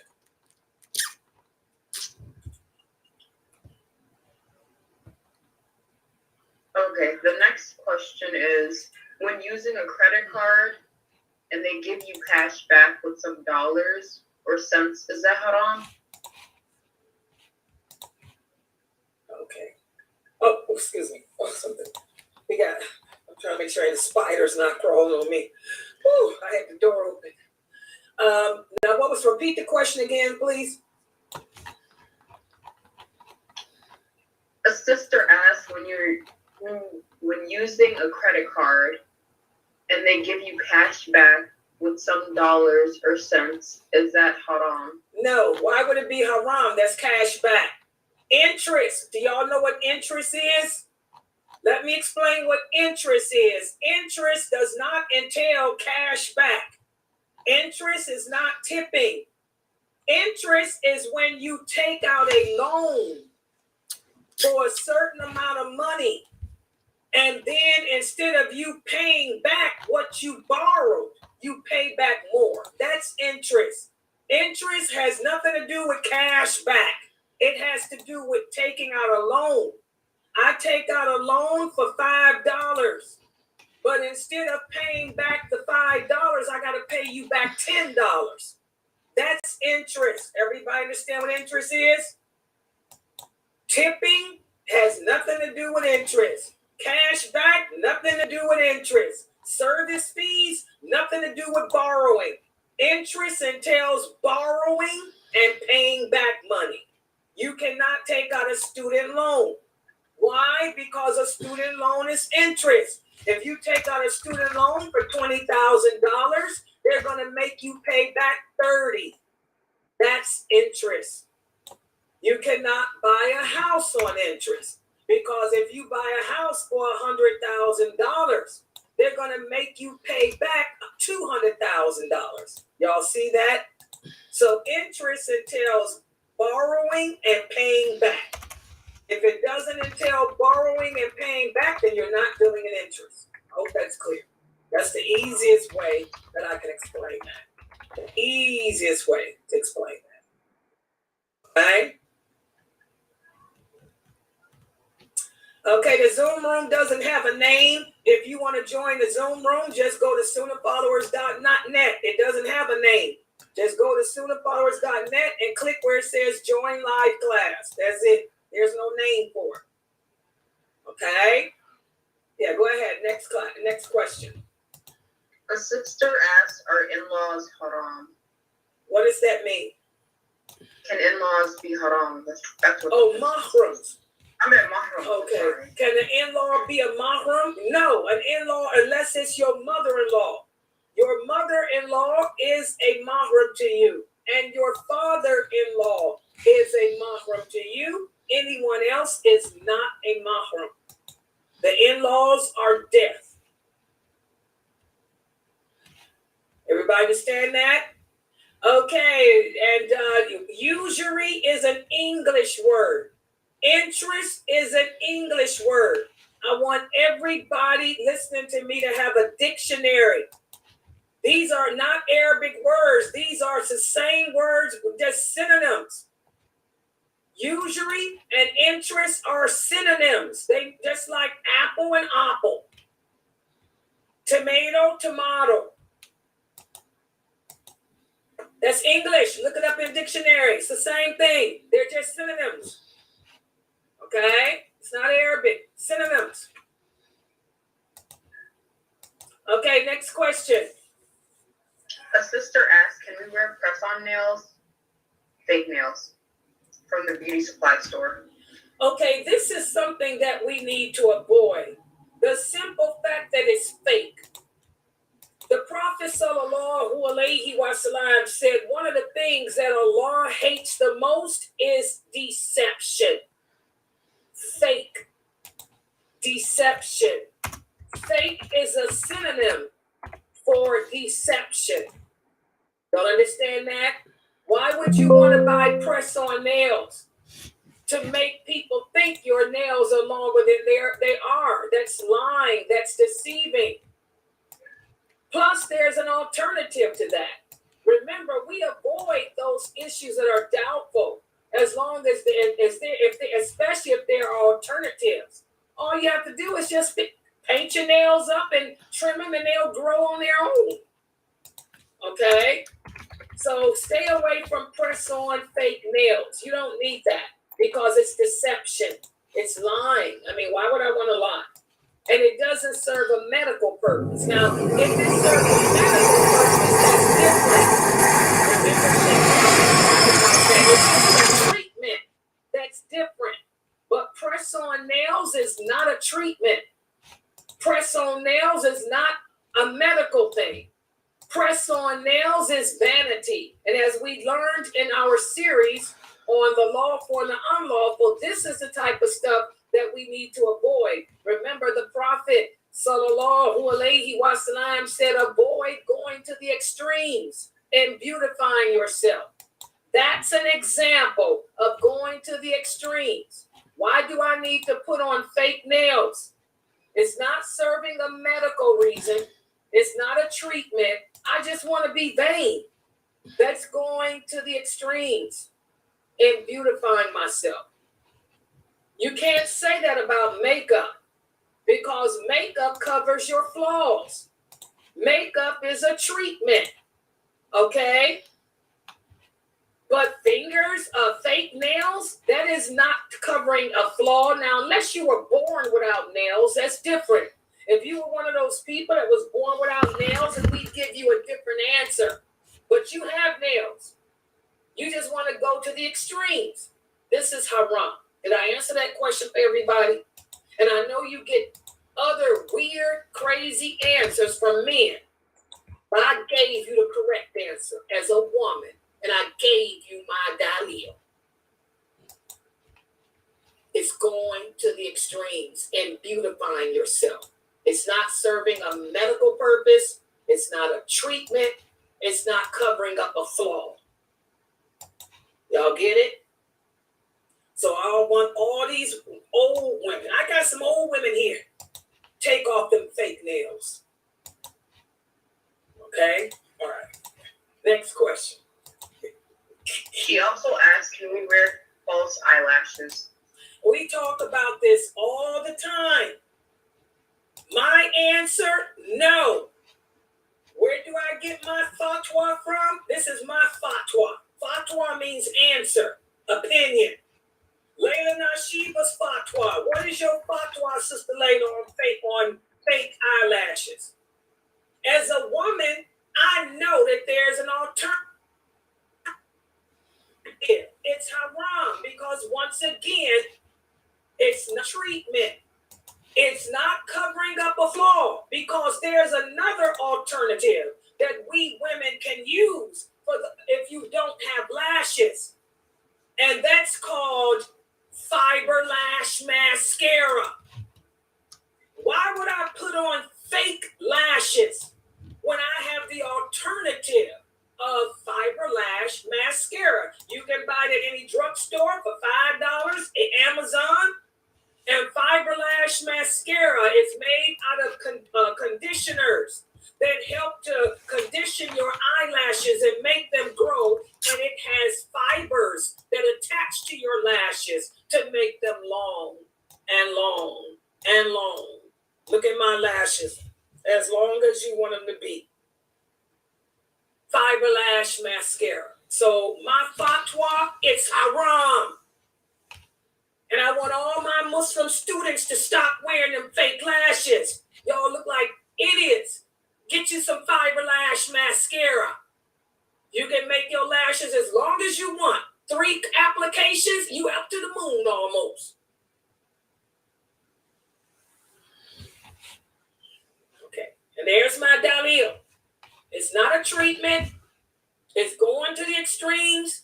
And there is an alternative called mascara, fiber lash. All right. Y'all got it, sisters?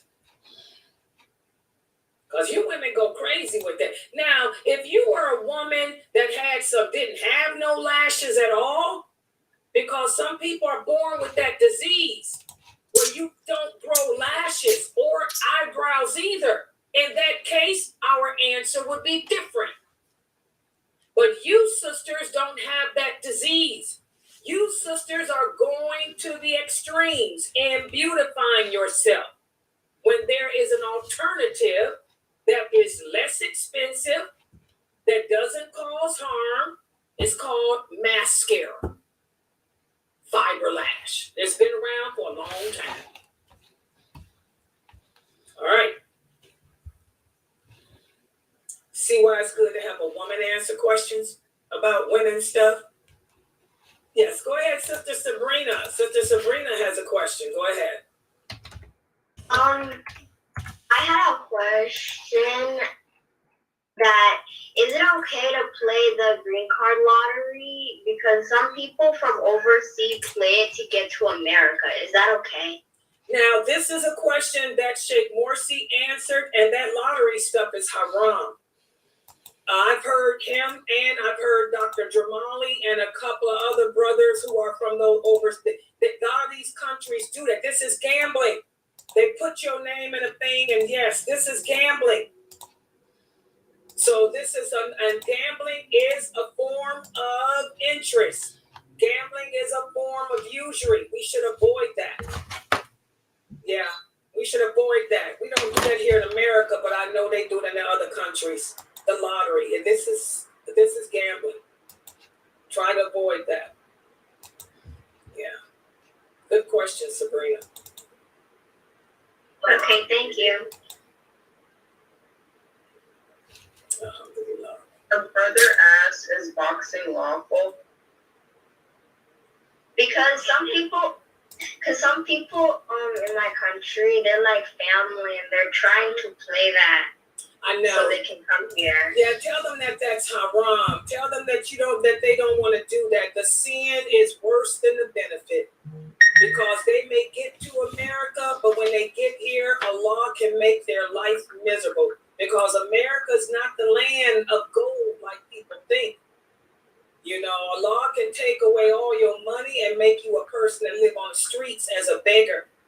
Allah can cause somebody to do a drive-by shooting and you get popped and you get killed. We got a high murder rate here in America. We have a high rape rate that's higher than those countries over there. So tell them that it's best to stay away from what's America, but they may not live here long. They might be in another place real soon. Tell them that. Put the fear of Allah. Use the fear of Allah, Sabrina, when you're dealing with them. Remind them of the grave. You know how to do it. Remind them of death. Gotta make them think twice. Okay, I'll tell them. Yeah. But my mom actually told them. Yeah, good. Yeah, your mom's a good mom. Allah bless you. Regarding the question, also, I know not a lot of like the brothers from Africa are coming to do like crossing the Mexico border, like they're coming through the boats and stuff like that. Is that like something they shouldn't do? The same thing. Allah does not like lying. Allah does not like stealing. Allah does not like dishonesty. Allah does not like deception. You know, we cannot do haram things. You know, if it's haram, it's haram. You know, why would you lie, steal? And these people have a hard time when they get here. They wonder why they end up dead real quick because remember, these are black people. One thing about America is still the most racist country in the world. You see what they do to black people here? Look what happened in Alabama. Y'all see that video? That's going by all about parking a boat. Because a black security man told these white people to park a boat. They couldn't park their boat. Look what happened. So these people, whenever you deceive, you use a deception. You use haramity. You may get what you want, but you may end up regretting it real quick. And these are people coming from Africa to America, the most racist country. And y'all know how they treat Africans here. America looks down on Africans. Y'all know that. So, no, it's not. And then plus, no, it's not lawful. No, it's haram. Deception is haram. Yeah. Okay, I'm looking here. Boxing. Here's the question about boxing. Okay, boxing. The Prophet sallallahu alaihi wasallam has forbidden us from hitting anything in its face. Not only is it haram to hit a human being in the face, but we cannot even hit an animal in its face. Boxing entails punching your opponent in the face and upper body. This is how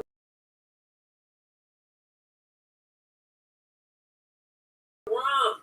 So nation in its face has the curse of Allah on it.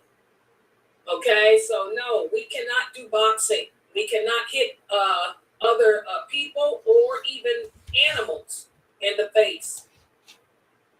So no, this is something we can't do.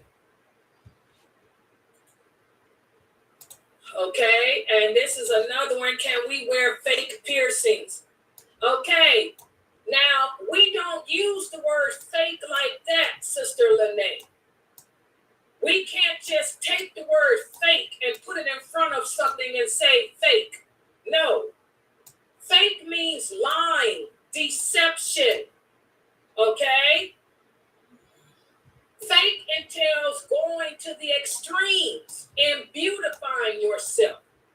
There's no reason for a woman to have long nails.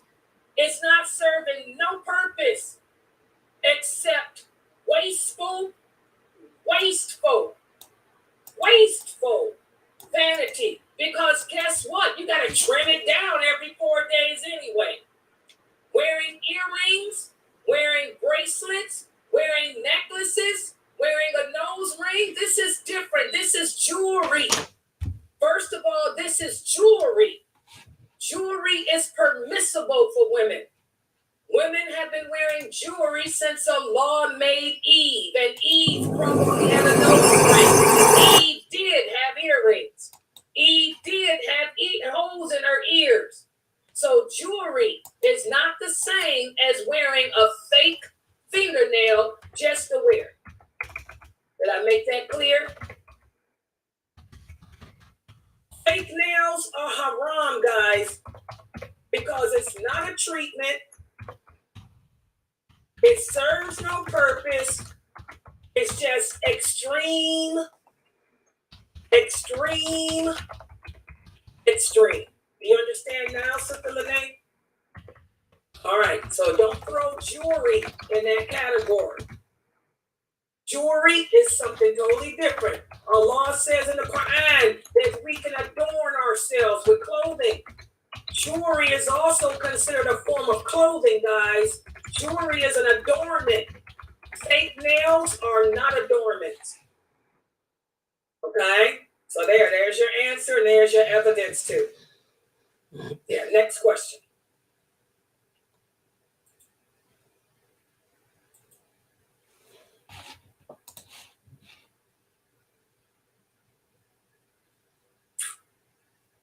Okay, a brother said about boxing, I see many Muslim brothers doing MMA. It's kind of kickboxing, and they wear shorts which don't cover their knee. What about it? What about it? There's nothing wrong with MMA as long as you ain't kicking nobody in their face. And of course, we already know how we're supposed to dress. That's like saying to me, Sister Laila, I saw a sister walking to Starbucks to buy her Starbucks, but she didn't have a hijab on. So if a man isn't dressed properly, then that's his problem. But can I say it's haram to go to Starbucks because you saw a woman walk into Starbucks without a hijab on? Can I say that it's haram to go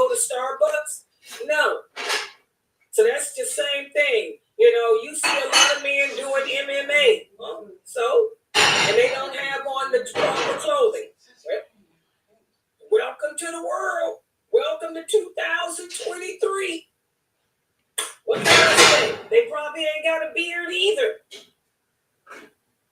What can I say? I don't understand what the question is. There's going to be more people in hell than in paradise. What can we say? A brother asked, we spoke about not praying in the marketplace, but I see many Muslim brothers, they have a dawah table in beach or outside where they sell alcohol. They say we're giving dawah, and is that allowed?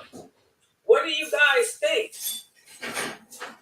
That's just like saying, Sister Layla, we're going to have sex right here on the table. But while we're having sex, we're going to say Allahu Akbar as we do it. Does that make it lawful? We already know it's haram to sell alcohol, so that's the answer right there. That's just like saying, Sister Layla, we're going to have sex on the table. So everybody can see us and we're not married. But we're going to say we're doing it in the name of Allah. Of course it's haram. You can't have sex out of wedlock. Of course it's haram. You can't sell alcohol. Dawah ain't the problem. The problem is the alcohol. Just like with the other scenario. MMA boxing ain't the problem. The problem is the man don't have on the proper clothing. So it's the same scenario. Okay, dawah ain't the problem. The problem is, what is he doing selling alcohol? Y'all see it? We have to be able to look between the lines as Muslims, guys. We have to have insight. The Prophet ﷺ said one of the characteristics of a believer is the believer has insight. He or she has the ability to see beyond the surface of things and get down to the nitty-gritty. It ain't the boxing. It's the way he's dressed. It ain't the dawah. It ain't the table. It's the alcohol he sells. Y'all see that? Alhamdulillah. Good question, Brother Ahmad. Is there a hadith about how long a man or a woman should be in a bath? No. And I want you guys to remember, guys, whenever a person comes to you and tells you that there has to be a certain time for something, or something must be done a certain way, or it must be done for a certain reason, they have to bring the clear evidence from the Quran. If they can't, then they're innovating. Okay, no, of course there's no time limit. You can be in a bathroom however long you want to. You can sleep in there, stay in there the rest of your life if you want to. Yeah. Brother Aki, what are you talking about? I don't know what you mean. Type in English. The people here don't speak whatever lingo that is. Type in English. I don't know what he's typing. Let's see what else we have.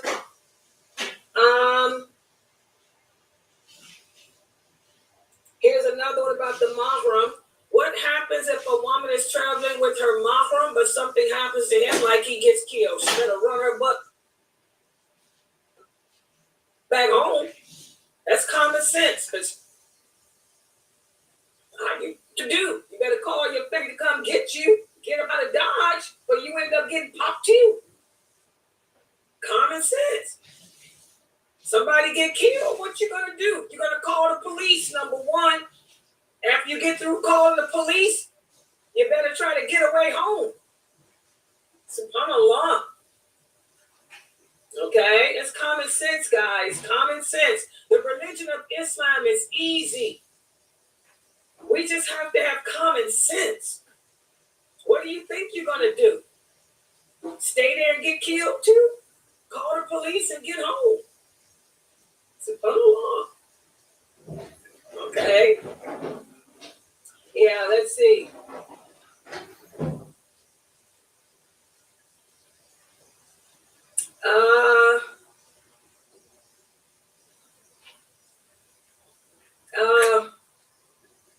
Okay, Okay, this is a good one too from Miss Jackson again. Does praying with my 7-year-old make us a congregation? If so, does it mean it? Okay, let me talk about this. Miss Jackson, I don't know if you were here for my series on how to pray.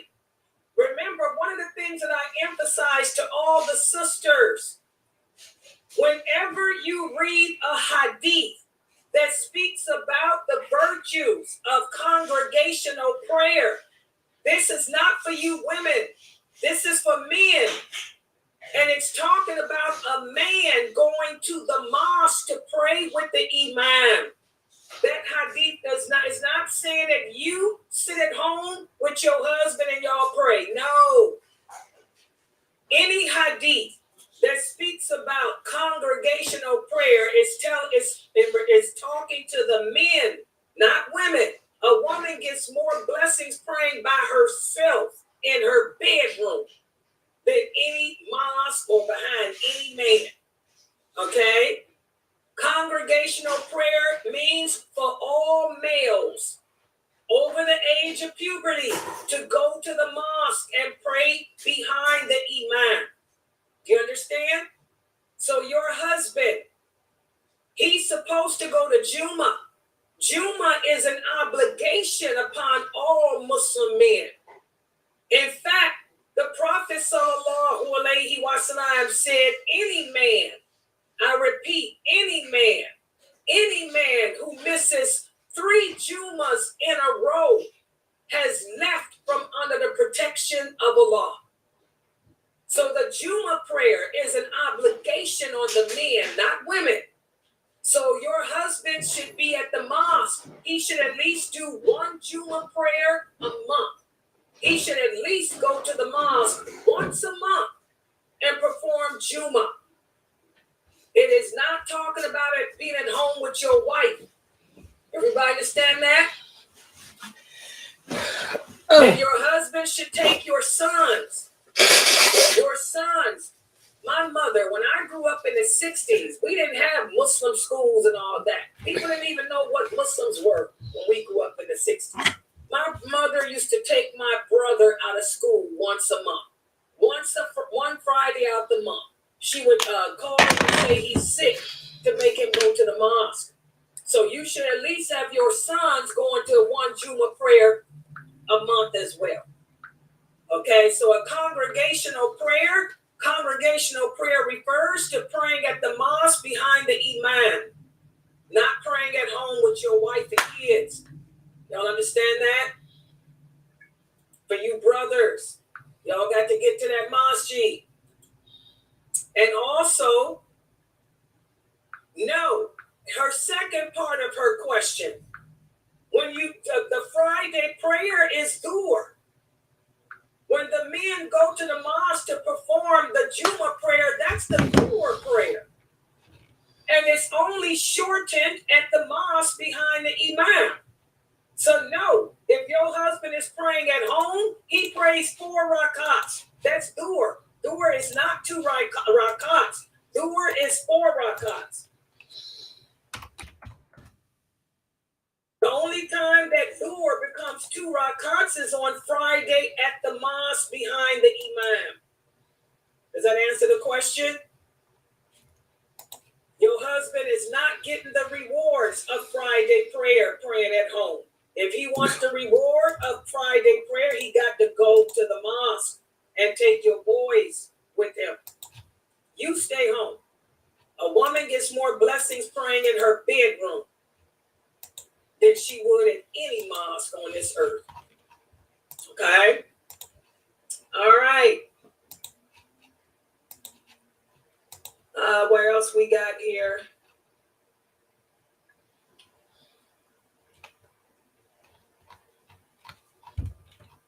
Brother, did I skip your going back trying to catch what? Because a lot of typing. So I'm trying to catch everybody's question because I know I missed some before with all that typing. We got to go back and forth. I'm trying to help you too, Naomi.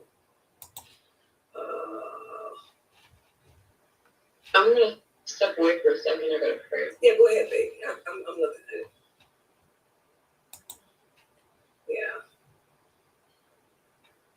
Let me see.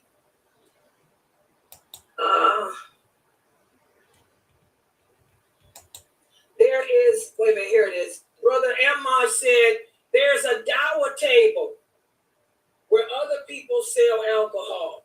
Oh, they don't sell it?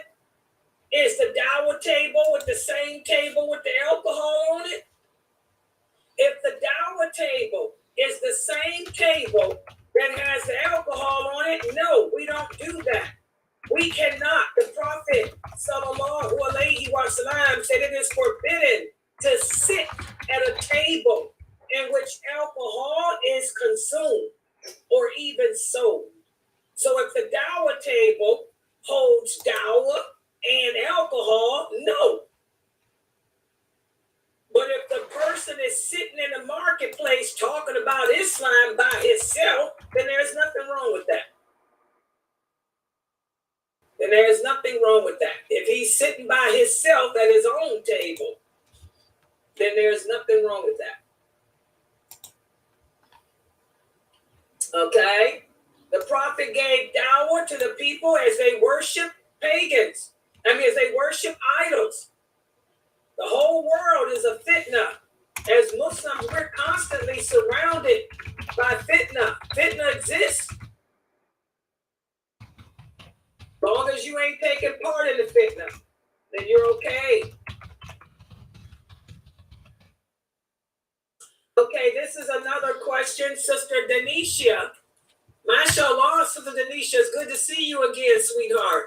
I was wondering where you've been. She said, Assalamu alaikum, wa alaikum salam wa rahmatullahi wa barakatuhu. My son wants to know what colors males can't wear. The colors that a boy cannot wear are neon.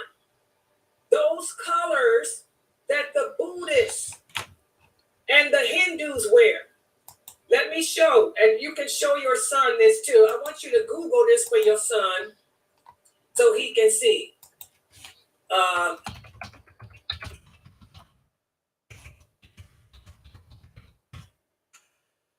These are the colors that are forbidden for a Muslim man to wear. Wait a minute. I find it. You know the Buddhists? There they are. See this? This saffron. Y'all see this saffron orange and this red, this orangey red? These are haram for us, for the Muslim men to wear because it's imitation of these people. It's what the Hindu and Buddhists wear. Y'all see that? Muslim men cannot wear this saffron. We can't wear that orangey saffron, and the men cannot wear this orangey red. These are the two colors that are forbidden for Muslim men. We can't see it, Sister Laila. Oh. Let me do it again. I'm working too many cameras. These are the forbidden colors. This orangey red. Y'all see that? And this saffron yellow. Because these, as the Prophet sallallahu alaihi wasallam said, these are the dress of the pagans. So you cannot wear this color as a Muslim man, nor this orangey red, which is a neon orangey red, nor a neon saffron yellow. These are the colors that's mentioned in that hadith. Y'all see that? That's what's forbidden for you men. A Muslim woman can wear any color she wants to wear. Period. Dot. Prove me wrong. Bring the clear proof. All right? Prohibitions are against men, not women. Narcissist societies. Okay. Yeah, so make sure you show that to your sons, okay, Denisha? Make sure you Google that so he can see them. Those are the two colors, that orangey red and that orangey yellow.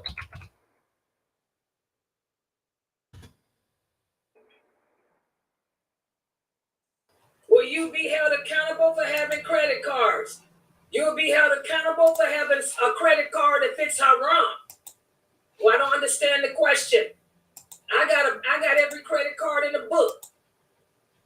So what does that mean? So what's haram?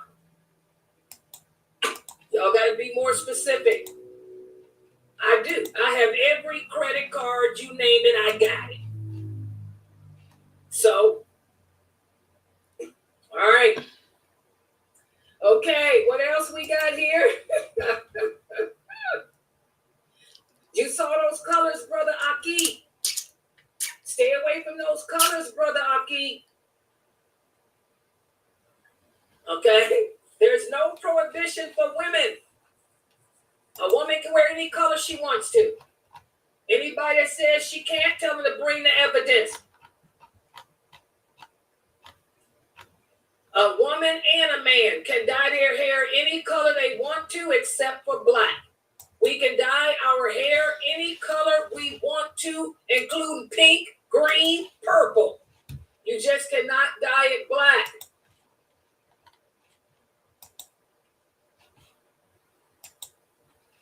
And by the way, I didn't answer about the credit cards on purpose because that's not true. Not all credit cards deal with interest. There's a whole bunch of credit cards that don't accumulate interest. This is the year 2023. We live in America. America is a Judeo-Christian society. Y'all can thank the Jews. Because of the Jews, you can get no interest credit cards. So that's why I didn't put that in there. That's not true. So what do you mean? We cannot say a credit card is haram. I don't know what credit cards you're talking about. We got no interest credit cards now. Hello, where y'all been? Wake up. All right. Let's see. Next question. And you don't need a debit card. Debit card ain't gonna get you nowhere. Y'all better wake up. Leave the answers to Laila Nasheeba. Because I know best. Yeah, y'all can thank the Jews for that no interest here in America. Because interest is against their religion too. And y'all can thank them for being the ones that run that stuff and make these credit cards. All right, let's see what else we have here. There's a hadith where the prophet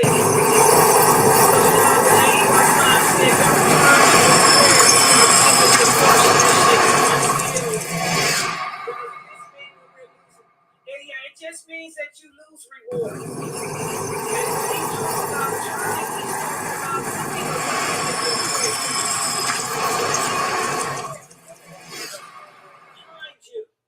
Too busy looking to see what other people are doing. It's the hadith that we talked about today, where you're distracted. As Muslims, we have to try to keep our khushu', our focus in the prayer. We have to try to not be easily distracted during the prayer, because anytime you're distracted, you're going to lose reward. So that is speaking about distraction, Brother Merard. Try to stay focused on what you're doing and not let your mind wander and not be worried about what the brother behind you is doing. That's what that's talking about. Okay? Yeah. Oh, mashallah, Denisha. Yeah, he learned that. Mashallah, Diarmani, they learned that in class the other day about those colors. Yeah. Tell Diarmani I'm so proud of him and Corday. Yeah, because we talked about those colors. Those are the colors that the men can't wear. Yeah.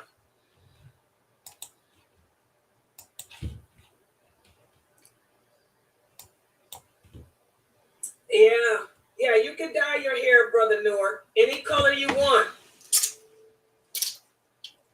Except for black. No black. You can do dark brown. Dark brown. And the reason I'm asking these questions, guys, because last week we didn't get to these questions. So I'm going to do my narcissism after this last question here. Okay, Brother Ammon, he wants to know if a person does a mistake. We already talked about that. It depends on what his mistake is. We already talked about that. We spent the past month talking about mistakes during the prayer. So it depends on what the mistake was. If he didn't recite the Fatiha or any pillar, then he has to redo his prayer. If the mistake that you made in your prayer entails violating a pillar, that's why you have to remember what the pillars of the prayer are. If the mistake entailed violating a pillar, you have to redo it. But if the mistake was not a pillar, it was a sunnah, then if you catch the mistake before you salam prostration of sujood, if you catch the mistake after you taslim out, then you go back and do 2 prostrations of sujood. So it depends on the mistake, whether it was a pillar or a sunnah. Okay?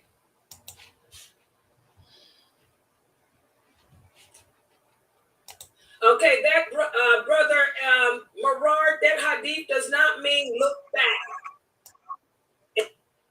It means exactly what I said, distract, looking around, this. That hadith is talking about looking around in the prayers, being distracted. Don't take this stuff literally. Do not become a fanatic, Marard. Do not become a fanatic. Just focus on your prayer. That's what the prophet was saying. And Allah does not punish anyone for the mistakes they make. Y'all understand that? Allah doesn't punish any of us for the things that we forget, nor does he punish us for our mistakes. A mistake means I didn't mean to do it, didn't know I did it. So why worry about it, Brother Marard? Why worry about it? Okay? And here's another class question. If someone dies owing debts, yes, Allah will hold you accountable because the debts have to be paid off. The Prophet Muhammad sallallahu alaihi wasallam said everyone should have a will. The Prophet said anyone who owes a debt should have a will and put it in your will so that your family members can pay it off for you. Good intentions do not excuse the sin. Good intentions do not excuse the sin. So you people need to work on your debts. You need to go get you a burial insurance. Like I tell you Muslims in America, every one of you should have burial insurance. The burial insurance will not only cover your burial, but it will pay off whatever debts you have. Take out a $10,000 burial insurance policy. Take out a $25,000 burial insurance policy. Y'all got it? So yes, you're held accountable for your debts. The prophet said that if the person owes debts, their soul is in between the 2 worlds. If he was a good Muslim. If he was a bad Muslim, he in the hellfire being punished. So yeah, you held accountable. Better get you some burial insurance, Amina. Better call Colonial and get you some burial. Okay, guys, let's take a look at this narcissist. Let me put this on the screen for y'all, because this is some good stuff here. We're going to talk about the narcissistic abuse. Look at this, guys. This is some really, really, really good stuff. We talk about narcissism.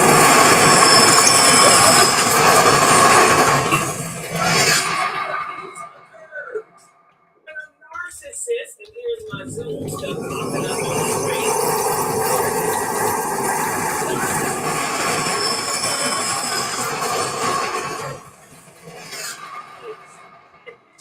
People to gain control over them.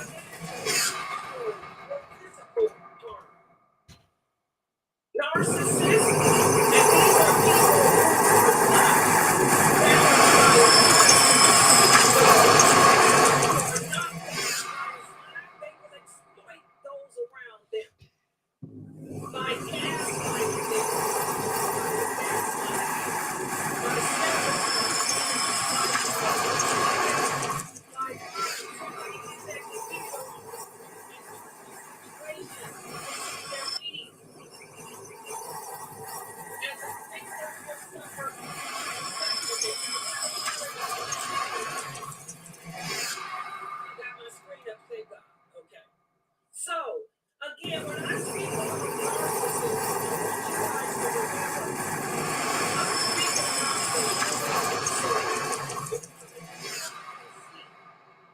the Allah says in the Quran, the human soul is criminal by nature. The human soul is narcissistic by nature. If it's not tamed with Islam, this is when it gives into itself. This is when it destroys itself. And this is when it destroys others. Do you guys see where I worked y'all up to with narcissism here? Okay?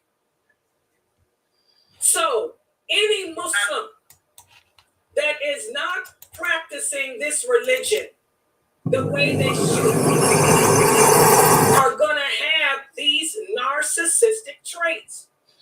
And this is why a lot of our marriages, our relationships with each other are so toxic, because we have deviated away from Islam and its truthfulness. We're not performing our prayers like we should.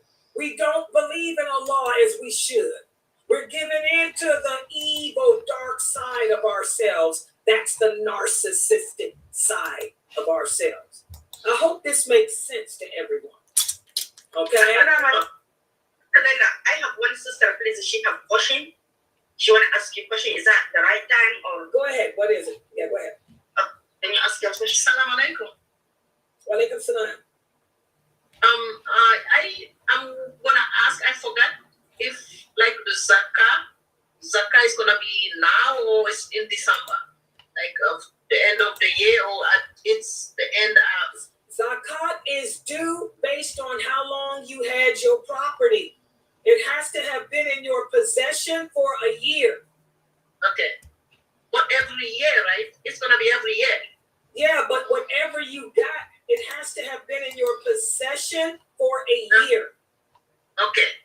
And the zakat is whatever money that you have left over after all your living expenses. And it has to have been physically in your possession for a year. It can't be a retirement from a job, because that's not in your possession.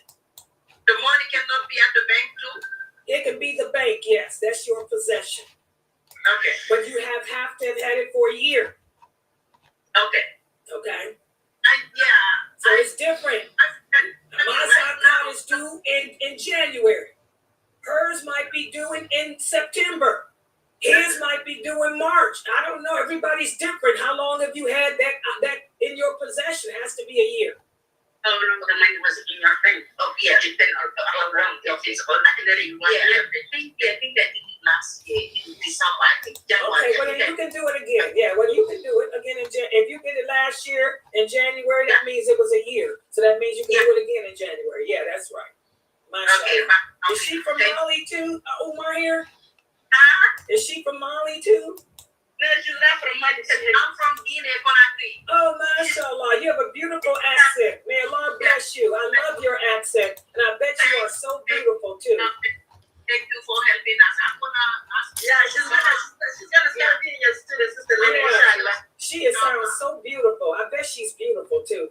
Yeah, mashallah. May Allah bless all of my sisters here. Okay, all right, alhamdulillah. Okay, God, that was Omar here. That's the one, Omar here. She's from Mali. She's beautiful too. That's Omar here. She's the daughter of a chief. The women on my website are from royals. Royals. We're royals here. She's the daughter of a chief. Malians, beautiful. She's the Tariq people that y'all see on National Geographic. Those Tariq people that jump up with the men that paint their faces and make those beautiful faces and jump in the air. That's Umar Harris people. And by the way, I have 3%. I have 3% Tariq in me. I have 3% Tariq. That's why I can do my faces like that too. See, look. That's my Tariq. All right. Alhamdulillah. Yeah. Let's put the narcissism back. Okay, so anyway, guys.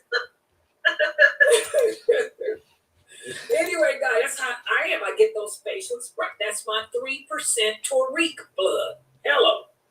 But anyway, narcissists. These are people that are not balanced with Islam. These are the Muslims that are given in to the evil natures of the soul. They can gaslight you. They can sabotage you. They do love bombing, lying. They can twist situations around to suit their needs. And you can end up suffering long-term effects from their abuse. I want y'all to check this out. They can give you emotional abuse that can consist of putting you down. How many of you are Muslim? He's a Muslim. You're expecting him to treat like a queen. You marry this man thinking that you're going to have a happy life. But then after a few months, he starts putting you down. He starts accusing you of things. He starts criticizing you or even threatening you. That's the emotional abuse that a narcissist can do. They can also gaslight you. And I'm going to tell you, this gaslighting is bad because I can do it. That's an evil, narcissistic trait that even I have. Gaslighting. We can make you believe what we want you to believe. A narcissist that is not tamed with Islam, that is not balanced with Islam, can cause you to even think that you're crazy. We're going to talk about that. That's the dark side of narcissism. Also, another way that a narcissist can abuse you, again, their end goal is to control you so that you can serve the purpose of making them feel that they are the best thing ever. Because a narcissist is stuck on himself. These are people that have no love for Allah. They have no fear of Allah's punishment. They have no love for the Prophet, sallallahu alaihi wasallam. That's why they don't practice his sunnah. They only love themselves. And they want the whole world to love them and recognize and see them. It's all about them. That's how Abu Jahl was. That's how Abu Lahab was. Okay? So, they will do these things to you just to gain their supply of attention and admiration from you. This is why the Quraysh didn't want to accept the Prophet Muhammad as a messenger, sallallahu alaihi wasallam. They knew he was honest. They knew he was a good man. But if he was a prophet of Allah, then that meant all the attention came from off of them and went to him. He was an orphan. He didn't have no money. Why should I lose my glory and my fame for him? That's a narcissist. So they'll go so far as to withhold money. They'll even give you the silent treatment. And I'm going to tell you, I was married to a narcissist. That silent treatment, ghosting somebody. How many of you sisters have been ghosted by your husbands? Your husband's got some narcissism in them. They don't text you. They don't talk to you. They ignore you. No one likes to be ignored, especially a woman. A woman doesn't like to be ignored. Okay? They'll do that to you to gain control over you. We're going to talk about that too. Okay? They'll even lie to you. Oh, I was busy. I was thinking about you, but I wasn't able to call you this past week, because I was too busy. Okay? Also, there are many signs of a narcissistic abuse in a relationship. For example, they use many tactics to destroy your reality. This is the gaslighting. Okay? If you're married to a person that is not practicing this religion, not doing as he should do, they'll destroy your reality. They'll take away your confidence just to gain control over you. They'll make you feel crazy. They want you to think that something is wrong with you so that you won't reach out for help from your family and friends. These people use emotional, mental, physical, and even spiritual or sexual abuse to get you. How many of you women have been in relationships like that? This is why the Prophet Muhammad sallallahu alaihi wasallam said, a woman can never be a guardian over herself.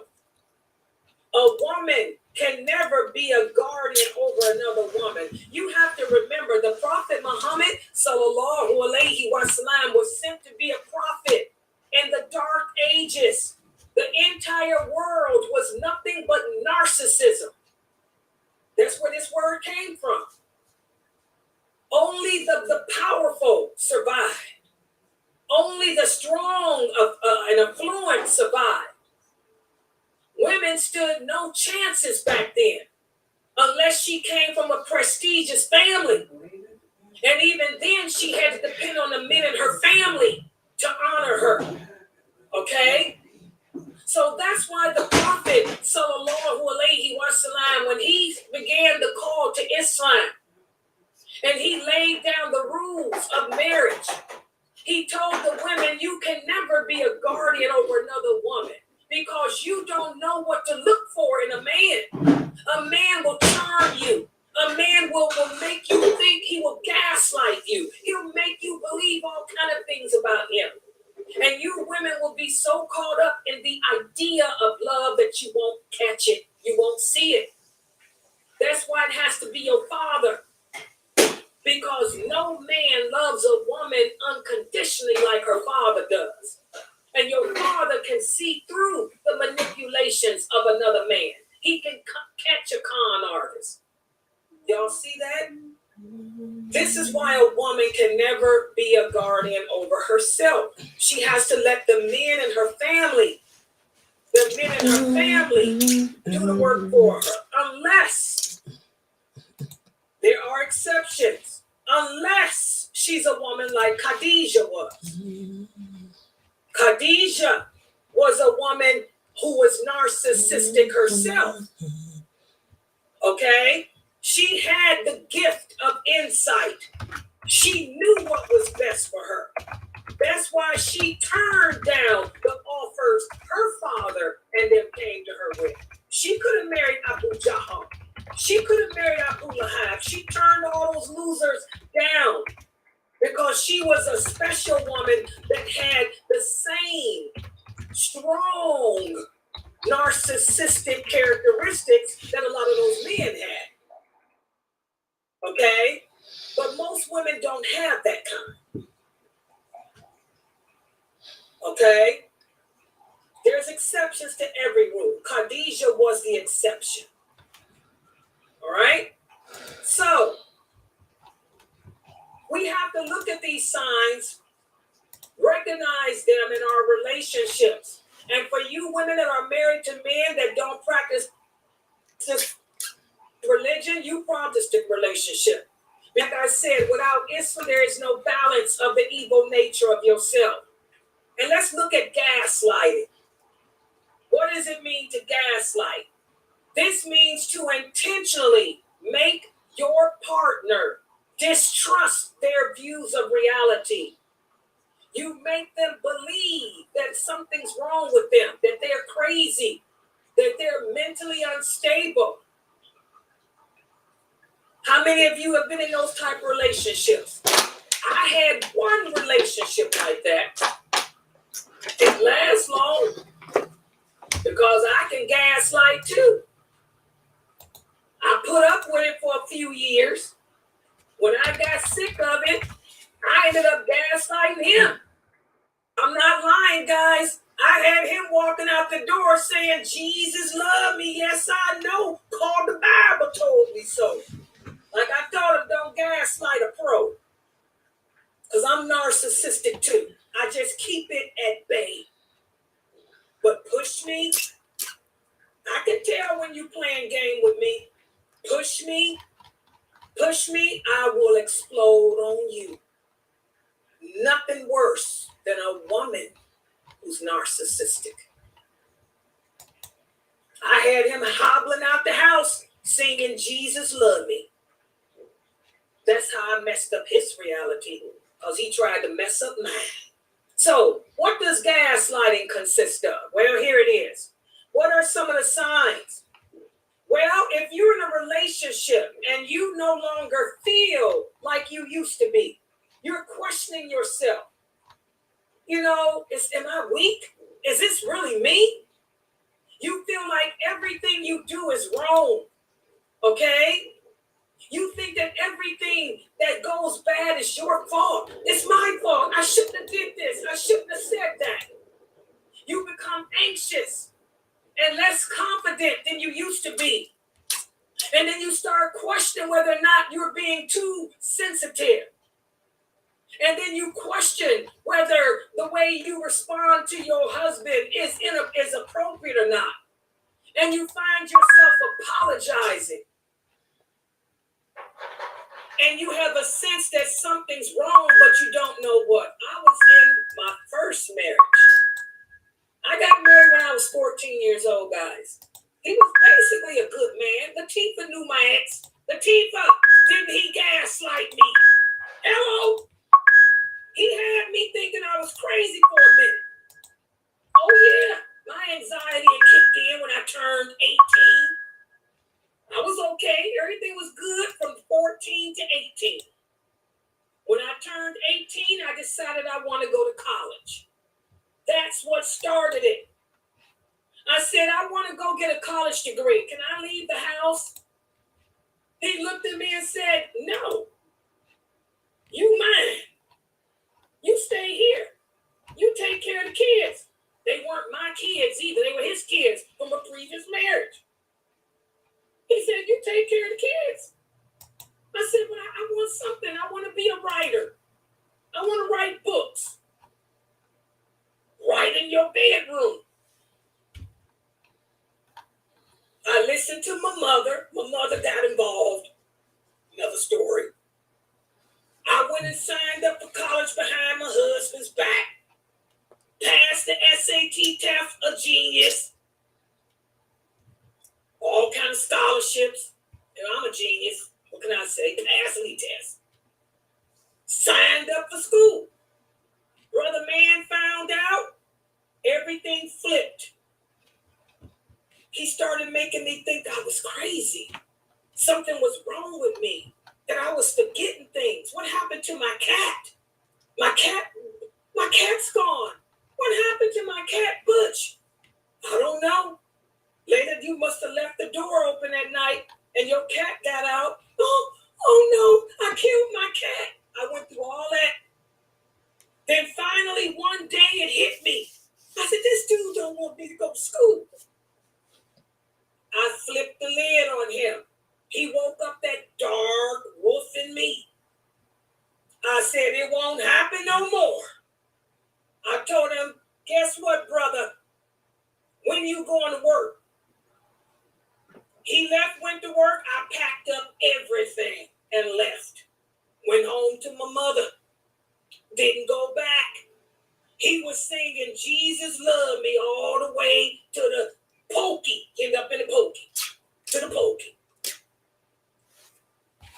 Don't gaslight a woman that can gaslight you. But it took me a while to get there. It took me a while. That dude had me thinking I was crazy. Especially when I lost my cat, Butch. I didn't leave that door open. I found out years ago, the stepkids told me, since we grown, they said, Layla, we let the cat out. We did that to you on purpose. You know, that's what they'll do. They'll do things to play with your mind, guys, to make you think you crazy because they want to keep you in the house. They want to keep you under their control. So if you're living this, you feel different. You know that something is wrong. You think everything is your fault. You're more anxious. You're losing that self-confidence you used to have. You're being too sensitive. You're apologizing, thinking everything is your fault. That's gaslighting. Your husband is gaslighting you. You're not crazy. And we're going to talk about next week what to do when this happens. And the sad thing is, instead of you admitting that maybe he's the problem, you're going to make excuses for him. That's what I did. My mother kept telling me, that man's crazy. He's trying to drive you crazy, Layla. And I was like, oh, you're just jealous. I made excuses for him and didn't listen to my mother. He was trying to drive me crazy. SubhanAllah. That's gaslighting. Also, a narcissist will do verbal abuse to you. He'll also do emotional abuse to you just to tear you down. He'll call you names like stupid. He'll threaten to hurt you. He'll lie. He'll call you bad names that you never wanted to be called before. And also they project.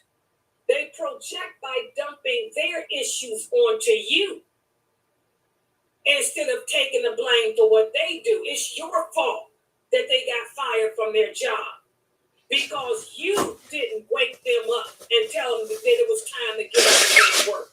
It's your fault, that they didn't make it to the Juma prayer. It's your fault, okay? They'll even accuse you of lying when they're the ones that's lied. Or they'll make you feel guilty when they're the ones that should be guilty. That's projecting. They'll project their feelings on you. They may also force you to become dependent on them. That's what my first husband did. He told me, you will never make it on your own, Layla.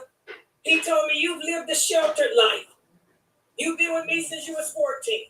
Before you was with me, you was with your mother. What you gonna do? You can't work. You can't take care of yourself. They'll do that to you. They'll make you dependent on them. They want to pull you away from your family, pull you away from your friends, take you away from your support system. Okay? And you will end up believing what they say. This is how toxic. Again, the narcissist approach is to control you guys, to manipulate you, to make you feel worthless. They want you to be dependent on them and no one else, not your mother, not your father, not your friends. You would never be anything if it wasn't for them. How many of you women have been in those type of relationships? And also, some of them will get violent. My first husband wasn't like that because I could get violent too, okay? But some of the men will get violent. The ones that don't get violent, they use threats. For example, they'll threaten to leave you. If you don't do what I want, I'm going to go poor. They'll threaten you with another wife. How many of you had that happen? If you don't do what I want you to, I'm going to go get another wife. If you don't give me what I want, I'm going to go practice polygamy. If you don't do this, I'm going to do that. So the ones that are not abusive physically, they abuse you emotionally and mentally by threatening you with that other wife. Then they'll go get another wife. Then they'll threaten you and get another one. Threaten you and get another. Remember, they never go over 3, though. They're not going to go over 3, usually. Okay? Also, they may cause you to censor yourself or push down your own thoughts, push down your own feelings just to appease them. They want to make you powerless. Again, it's all about being dependent on them. Does this sound familiar to any of you guys?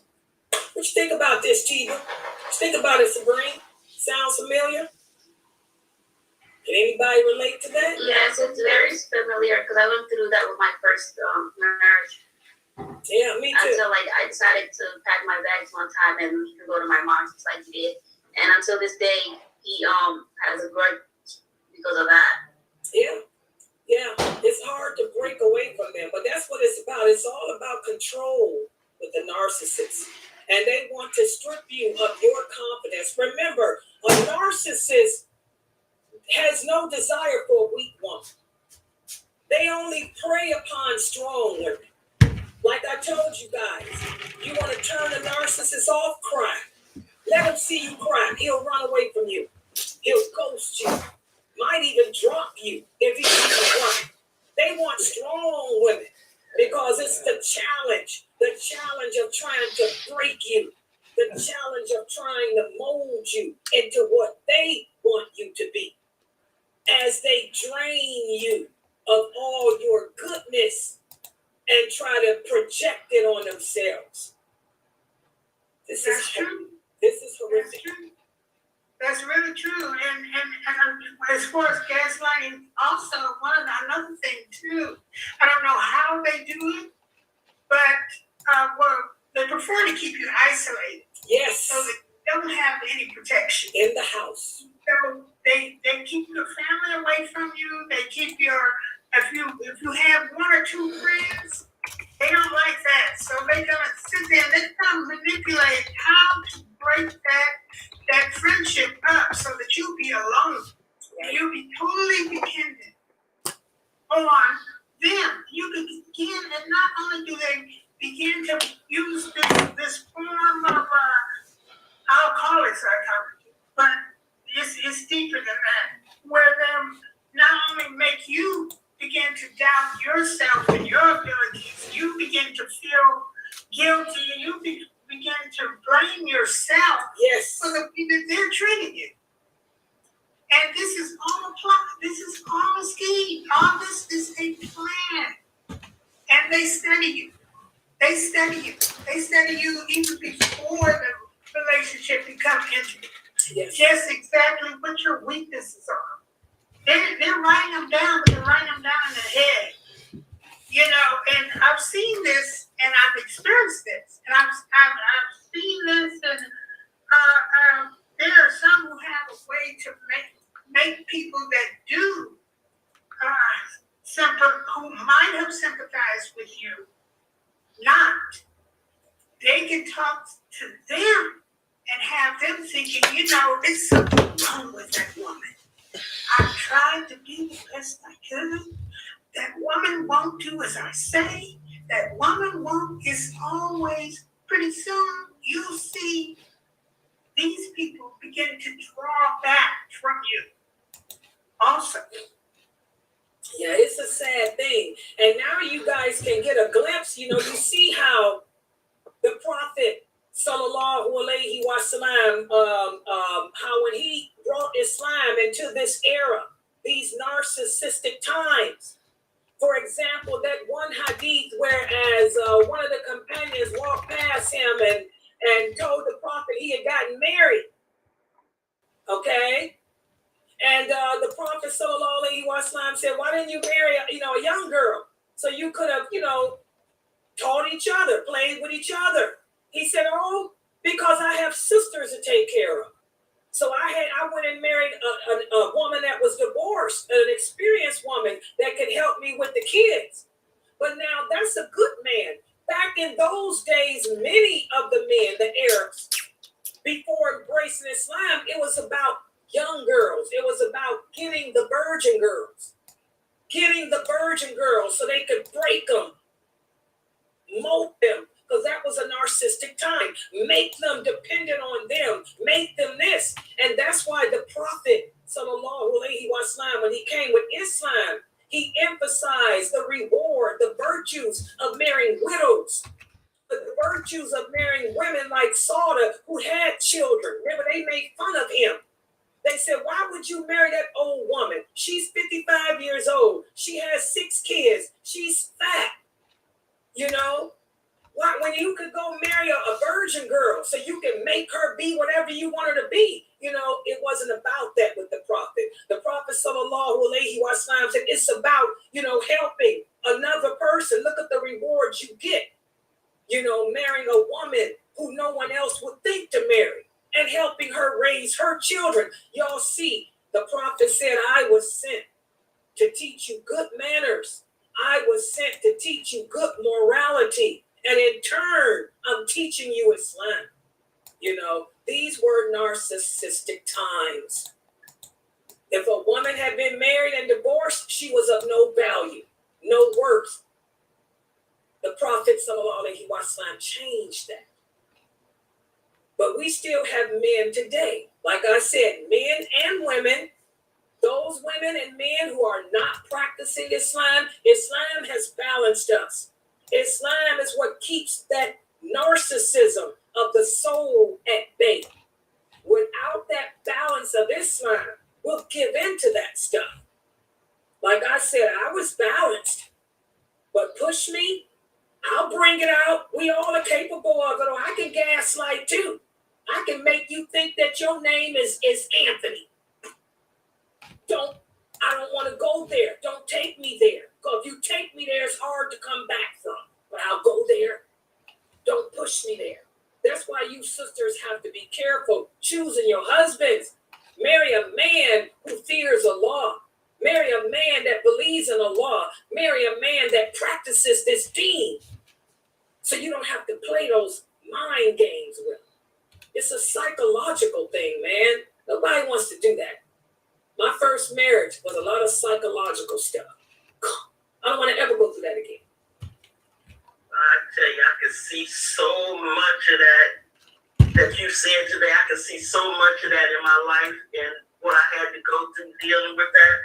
But one of the things I did realize with that, they try also most to keep your strong friends away from you. Because you know your friends that are truly your friends, they're going to try to hold you up. They're going to point out what's going on. Hey, look at this. Look how he's doing that. You need to do this. They're going to bring it back to reality.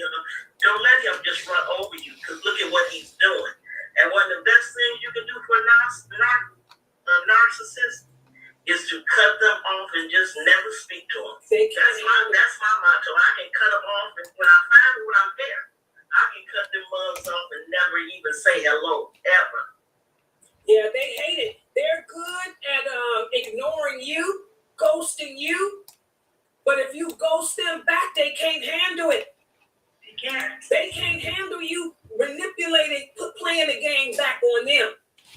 You know, that's why I'm big on that. Don't ghost me. I tell people, if it's someone that I love and care about, I'll tell them, don't ghost me. Because I know what that does. Ghosting is a psychological thing. It's gaslighting. I can't handle that. It's going to turn me off. If I care about you, it's going to push me away from you. If I don't care about you, it's going to bring the B word out of me. And I'm going to tic-tac you. And I don't want to do that because I'm too old for that now. You know, ghosting. That's why I tell you, brothers, call your wives. I don't care how busy you brothers are at work. I don't care how busy you brothers are with the dawah. Text your wife every day and just say, I love you, babe. What's up? Because no woman likes to be ignored. No one wants to be gaslighted. It does something to us up here. With me, it does. It's a terrible thing to do to me. One person did it. Look at that person now. They lost the Cupid down for good. Don't gaslight me. Do not ghost me. Take my phone calls. Text me back. Don't do that to me. Because if I got my heart in balance, I'll ditch you. I'll drop you like a hot tomato and never look back. Okay? Any questions here? And by the way, let's go back to some more questions here. Let's see in the Zoom, the YouTube. We got some more questions here. Let's scroll up through all this typing. I don't want to miss no questions here.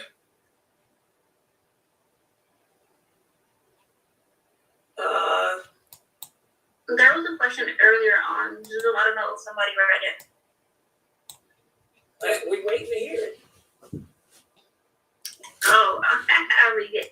It says here, I know that a woman are not allowed to deny the husband if he wants to have intercourse with them, but what if the roles were reversed and that the husband is denying her instead? Wait a minute. Is he allowed to deny his wife? This is why you can't read questions. You too fast. I didn't understand nothing you're saying. Go slow with it. I didn't understand it. What about relations? What happened?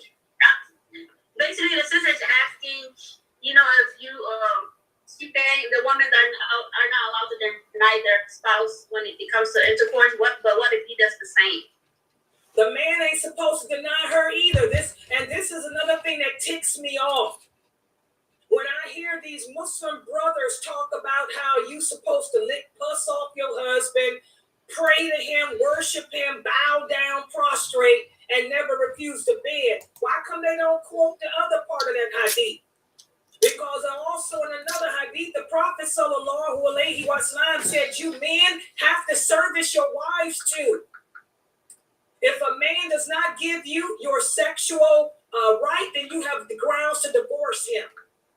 The Allah says in the Quran, do not leave a woman hanging between marriage and divorce. But I never hear these brothers say that. They never quote that verse in the Quran. They never quote the rest of that hadith. Just like you not deny your husband.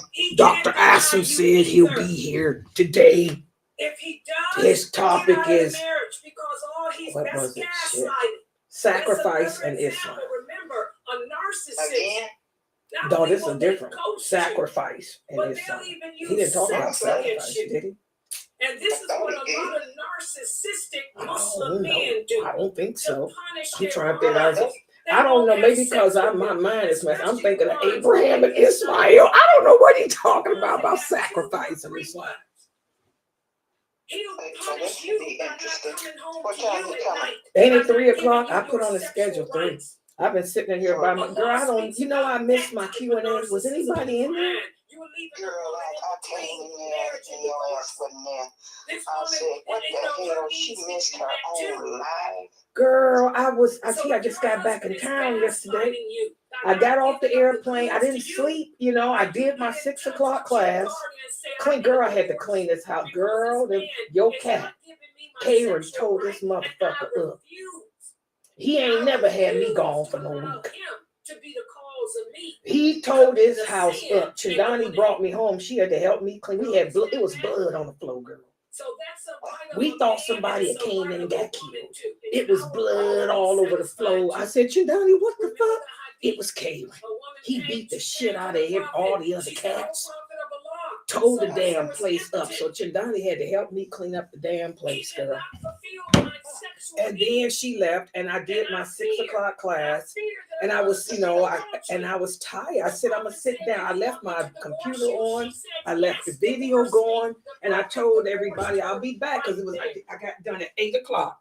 And I ordered me Starbucks. They brought me my Starbucks. I sat down, still there. He couldn't fulfill her sexually.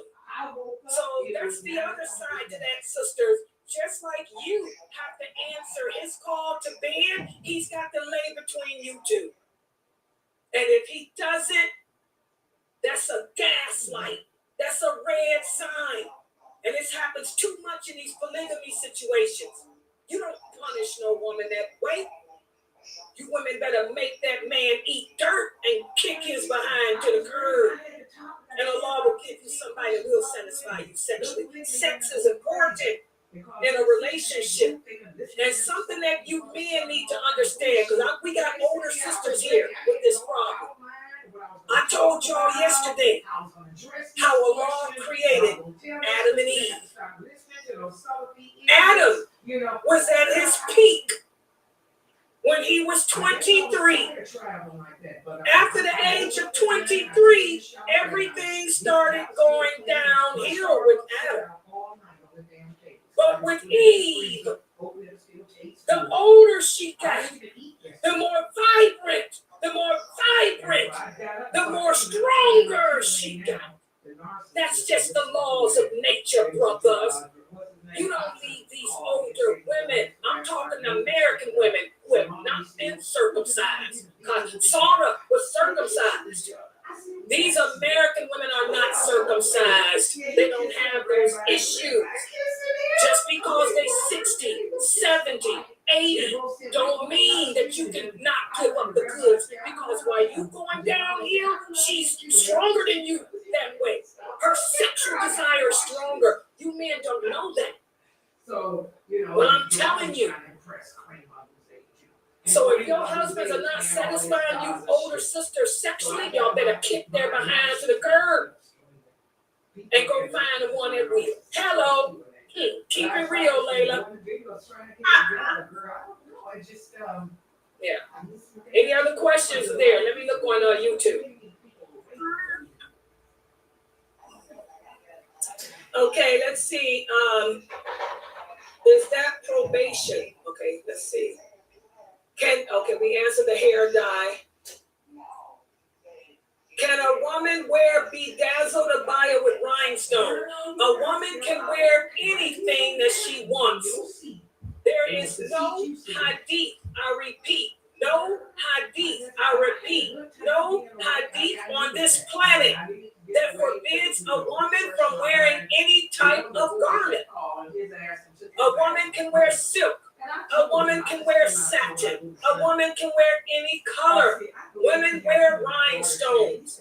Those kibars I wear, those are rhinestones. Arab women have been wearing rhinestones since the creation of Eve.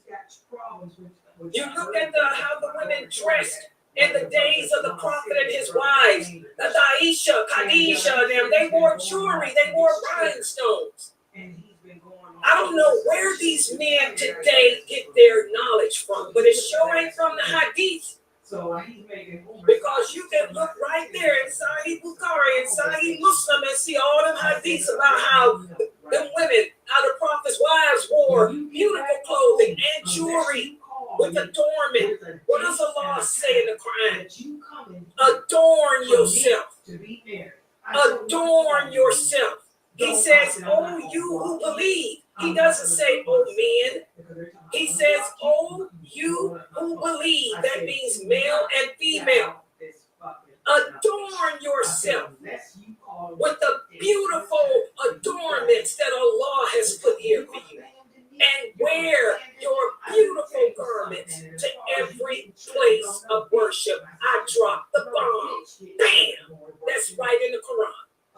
So I don't know where these crazy, twisted men today, it's called narcissism, trying to take control. A narcissist can only hurt you if you allow. They can only control you if you allow. Y'all better pull that narcissism out of you and check him. Who said I can't wear rhinestones? Who said I can't wear leopard? Like Allah says in the Quran, who are you to make haram the things that Allah made lawful? You better go sit down, Aki. You ain't nobody to prostrate to. And ain't nobody licking no pus off you. Y'all better check your men with that. Seriously. Be careful who y'all marry. You better marry righteous men. Men who know the deen. Men who don't have mental issues. Who ain't gonna oppress you. Okay? Sisters, for real. Let's see what else we got here. He's fucking crazy. And I know because I worked in this is my field. I have some questions sent to me. Okay, go ahead. One of the questions is, what is the cure for evil eye and ruqyah? The Prophet sallallahu alaihi wasallam said the evil eye does indeed exist. He said, but the way to protect yourself from them is to simply recite the Ikhlas, the Falak, and the Nas every morning, and the Ikhlas, the Falak, and the Nas every night, and then you don't have to worry about it. But if you think somebody has afflicted you with the evil eye, just take a bath and make wudu. And recite the Falak, the Nas, and Ikhlas, and that's it. Simple answer. Too many of you Bantus put too much emphasis on wudu. That's part of that Jahiliyyah. She said he know he ain't good enough for you. That's why he ain't married you, because he got. Y'all have to stop. I mean it, but not like you everything on magic. Stop blaming everything on voodoo. Recite the Falak, the Nas, and Ikhlas every morning and every night and keep it moving. And don't worry about that stuff. Y'all worry about that too much. Too much. Y'all give too much power to other than Allah. Nothing can harm you and nothing can benefit you unless Allah allows it. Trust in Him. If you doing your prayers, practicing your religion, and all of that, then you ain't got to worry about that. Allah is going to look out for his awliya. Try to be an awliya of Allah. Let's see. Yes, women do gaslighting too. Women do like I told you, I can do it. I can be a gaslighter if I wanted to. I can make you think that you crazy and make you think that your name is Anthony. But that type of stuff, that's the evil part of us. We don't want to do that. You control it with Islam. Okay, here's another comment. She said, it's so funny. I was just feeling sad about my pending divorce, my religion, my children, and our safety are what matters now. May Allah continue to make me strong. Exactly. It's about your safety. A lot of you sisters are in these type of relationships. Get out of them. Next week, I'm going to talk about how to get out of them. Get out of these relationships. You know, and ask Allah to send you better. Like I said, I think every woman was in one. I was in one. My first one was very narcissistic. It was all about control. Wanted to keep me at the age of 14, a little girl, dependent on him. No, I'm a woman now. I'm independent and self-sufficient. No. Yeah. Let's see what else we have. I said, you know, you got to fly all the way to fucking to Mecca to get untriggered. I said, this is what I do to get untriggered. I got a timeshare. And I showed him, I said, you got a little hotel room. I got a fucking suite, a 3-bedroom suite. Okay. I think that's all we got off of I said, dude, you got issues. Yeah. Norto, anybody that tells you that something is haram, they have to bring the evidence. The Prophet Muhammad sallallahu alaihi wasallam said the lawful and the unlawful have been clearly defined by Allah. If it's haram to wear ruffles, then there should be a verse from the Quran or an authentic hadith that says women cannot wear ruffles. If it's haram for a woman to wear colors, there has to be a clear verse from the Quran that says women cannot wear colors. So unless these brothers bring you sisters the clear evidence, ignore them. Just turn away because they're just narcissists. They want something to control. And they probably want to control you. So you resist them. Okay?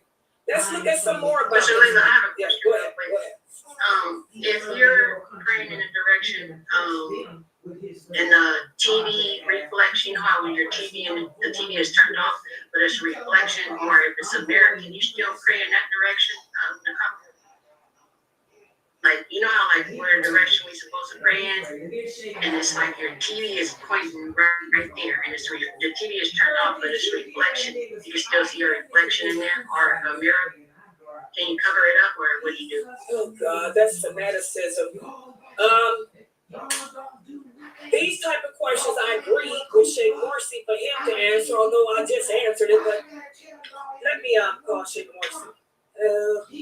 Hold on. We have an agreement.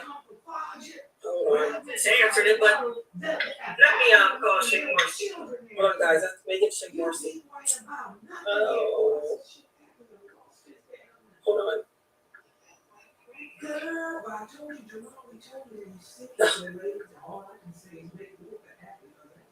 Let's hope he's still awake. What the hell? Well, he's in central time, so he's okay. Hold on. HIJKLM. I gotta find his number. LM. All he did was y'all don't come to the mosque. You got people dying in Palestine. What you people gonna do? You people ain't even come to the mosque to pray. Don't even know how to stand right. Assalamu alaikum. Walaikum salam, Sheikh Morsi. How are you? I'm doing that. How are you? Okay, we're doing a Q&A show, and I have a question for you. Inshallah. The sister wants to know if she's making salat, and there's a television in front of her, and the television reflects her picture. Can she pray facing that television, or should she cover the television up? is better if someone doing the prayer and there is mirror, because it looks like doing sujood and the ruku for themselves. It looks like this, so it is makruh. This line you do it. She can cover it. Like TV, mirror, anything reflect is her picture to cover it or to stay away from it. Okay, so that way it doesn't look like she's praying to herself. That makes sense. You hear the answer, Mina? Yes. Do you have any other question for him while he's on the phone? No, that was her only question. Anybody else with a question for Sheikh Morsi while he's on the phone? That's okay. Okay, go ahead. Go ahead. Yeah, the question I have is about jewelry, like what when we are talking me and her, she was talking to me telling me if you have gold jewelry, it is 80 gram, I don't know how to say it in English. You understand, right? Yes. 80, more than 80 grams, you have to pay zakat for that. I tell her I never hear that. I never know about that. What I know is if you have jewelry, gold jewelry, you are using them, you are wearing them, you don't have to take the zakat out for that, right?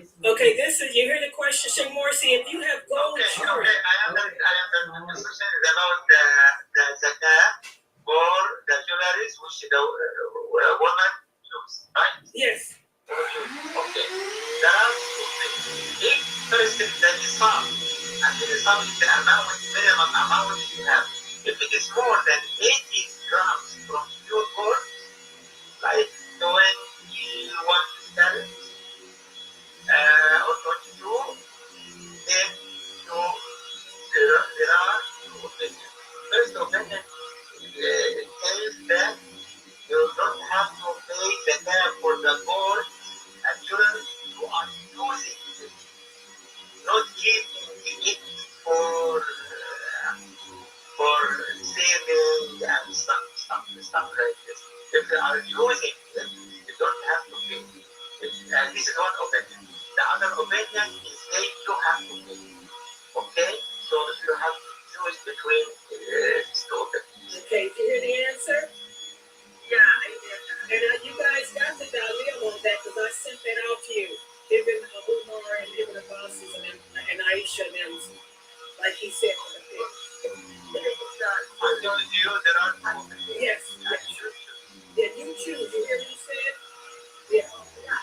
I guess what I want to understand more is like how the lady tell me it is more than 80 grams, right? Yeah, if it is equal to more than 80 grams, 2.5% from the gold,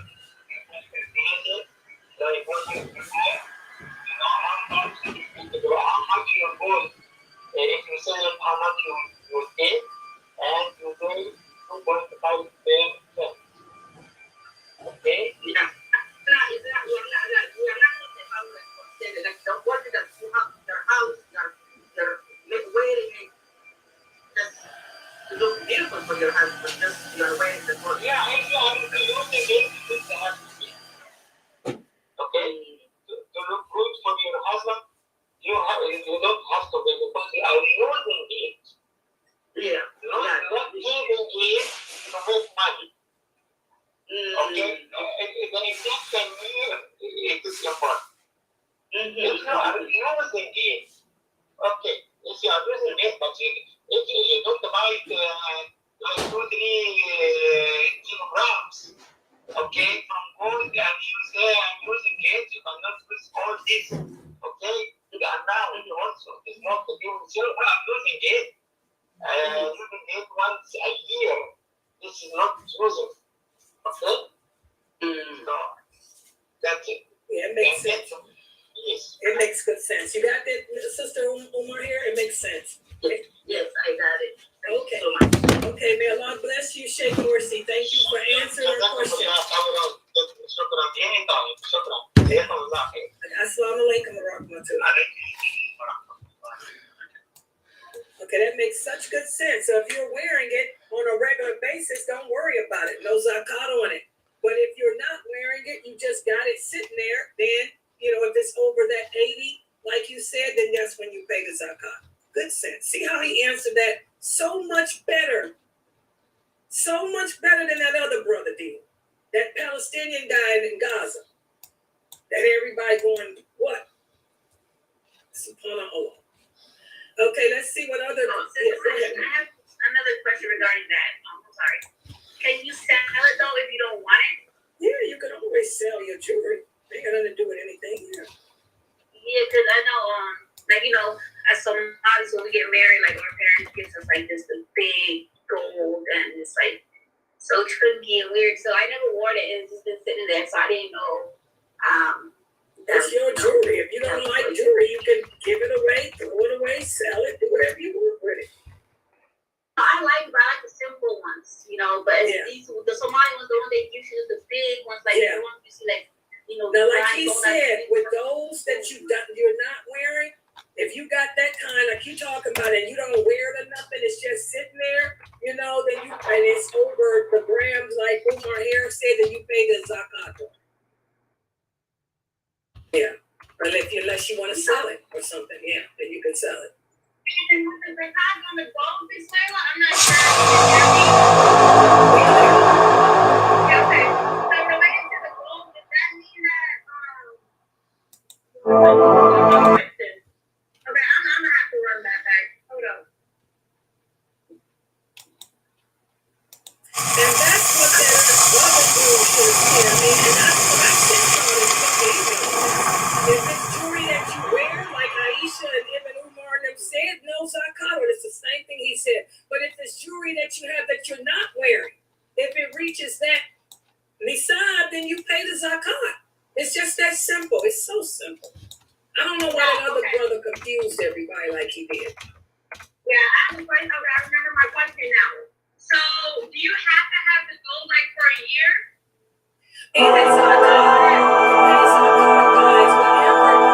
Anything that's in your possession, it has to be in your possession for a year. That's with any zakat. Yeah, money, gold, whatever you got, your animals, your fruits, whatever. Wherever you pay a zakat, it must have been in your possession for at least a year, and it must reach that nisab. What?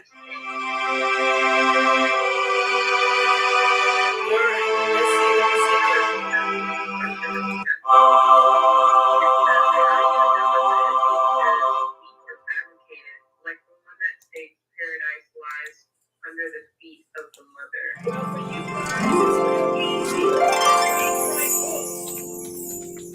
Because the scholars of Hadith have already done this work for us. Okay? So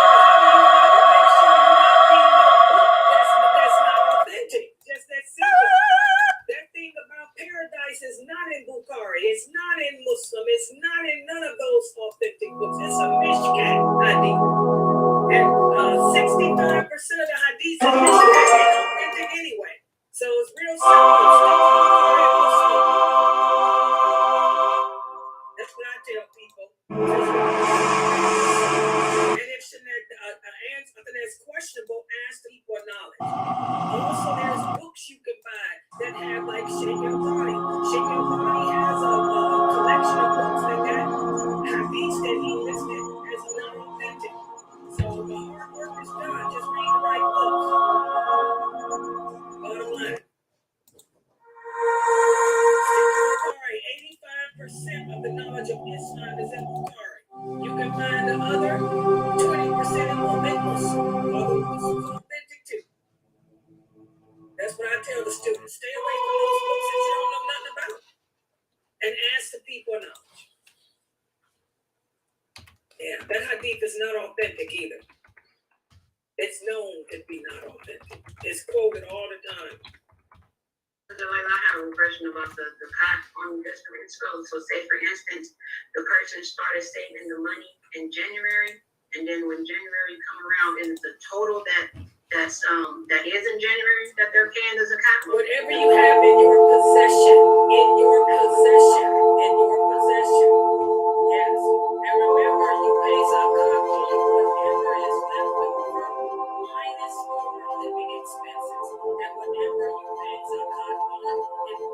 reach the east side. So talk to the people at your mosque. Most communities have a zakat committee. Every house sit down with you and collect your zakat. Yeah, so check that out. Okay, let's take another look at some of this narcissistic stuff.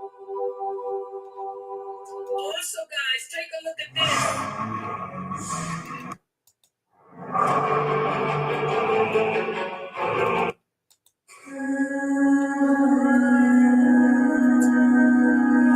What are some of the abuses that a narcissist can do to you? What type of pain does he or she inflict on you? They can inflict fear and reactions in you. They can make you afraid of their emotional outbursts. They can make you feel that they might get angry and become physically violent. They exploit that. Also, they are not people pleasers, but they will strategically people please when it makes them look good or to impress others. Okay? Also, most narcissists have a history of abuse in their previous relationships. That's why Islam teaches us to check the background of a man to make sure, or the background of a woman, to make sure that they don't come from a red side. Also, narcissists, they lack empathy. They don't have the ability to feel and express their emotions, as a normal person would. You care for them, but they don't care for you. Also, they excuse or ignore their bad behaviors. Okay? They'll make excuses as to why they do the things they do, and they'll put it off on you. Also, narcissists like to make everything a competition. They want to be the one that's right instead of building you up and congratulating you on the good you do. They're going to find a way to tear you down. They're going to find a way to compete with you. Also, they do this thing called love bombing. What is love bombing? It's when they show attention and affection to you just to pull you into their web. And then they'll drop you. They'll leave you. And you're wondering, what did you do wrong? What did you do to cause this?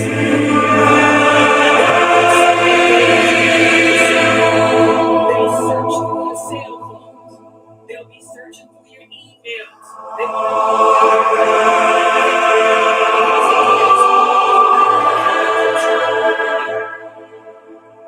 and also they're very arrogant.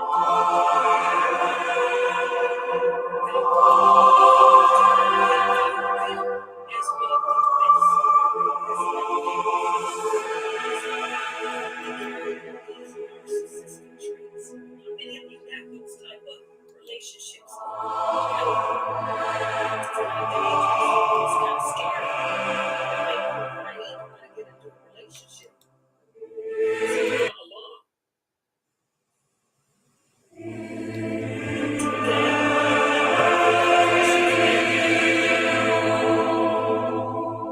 Go ahead.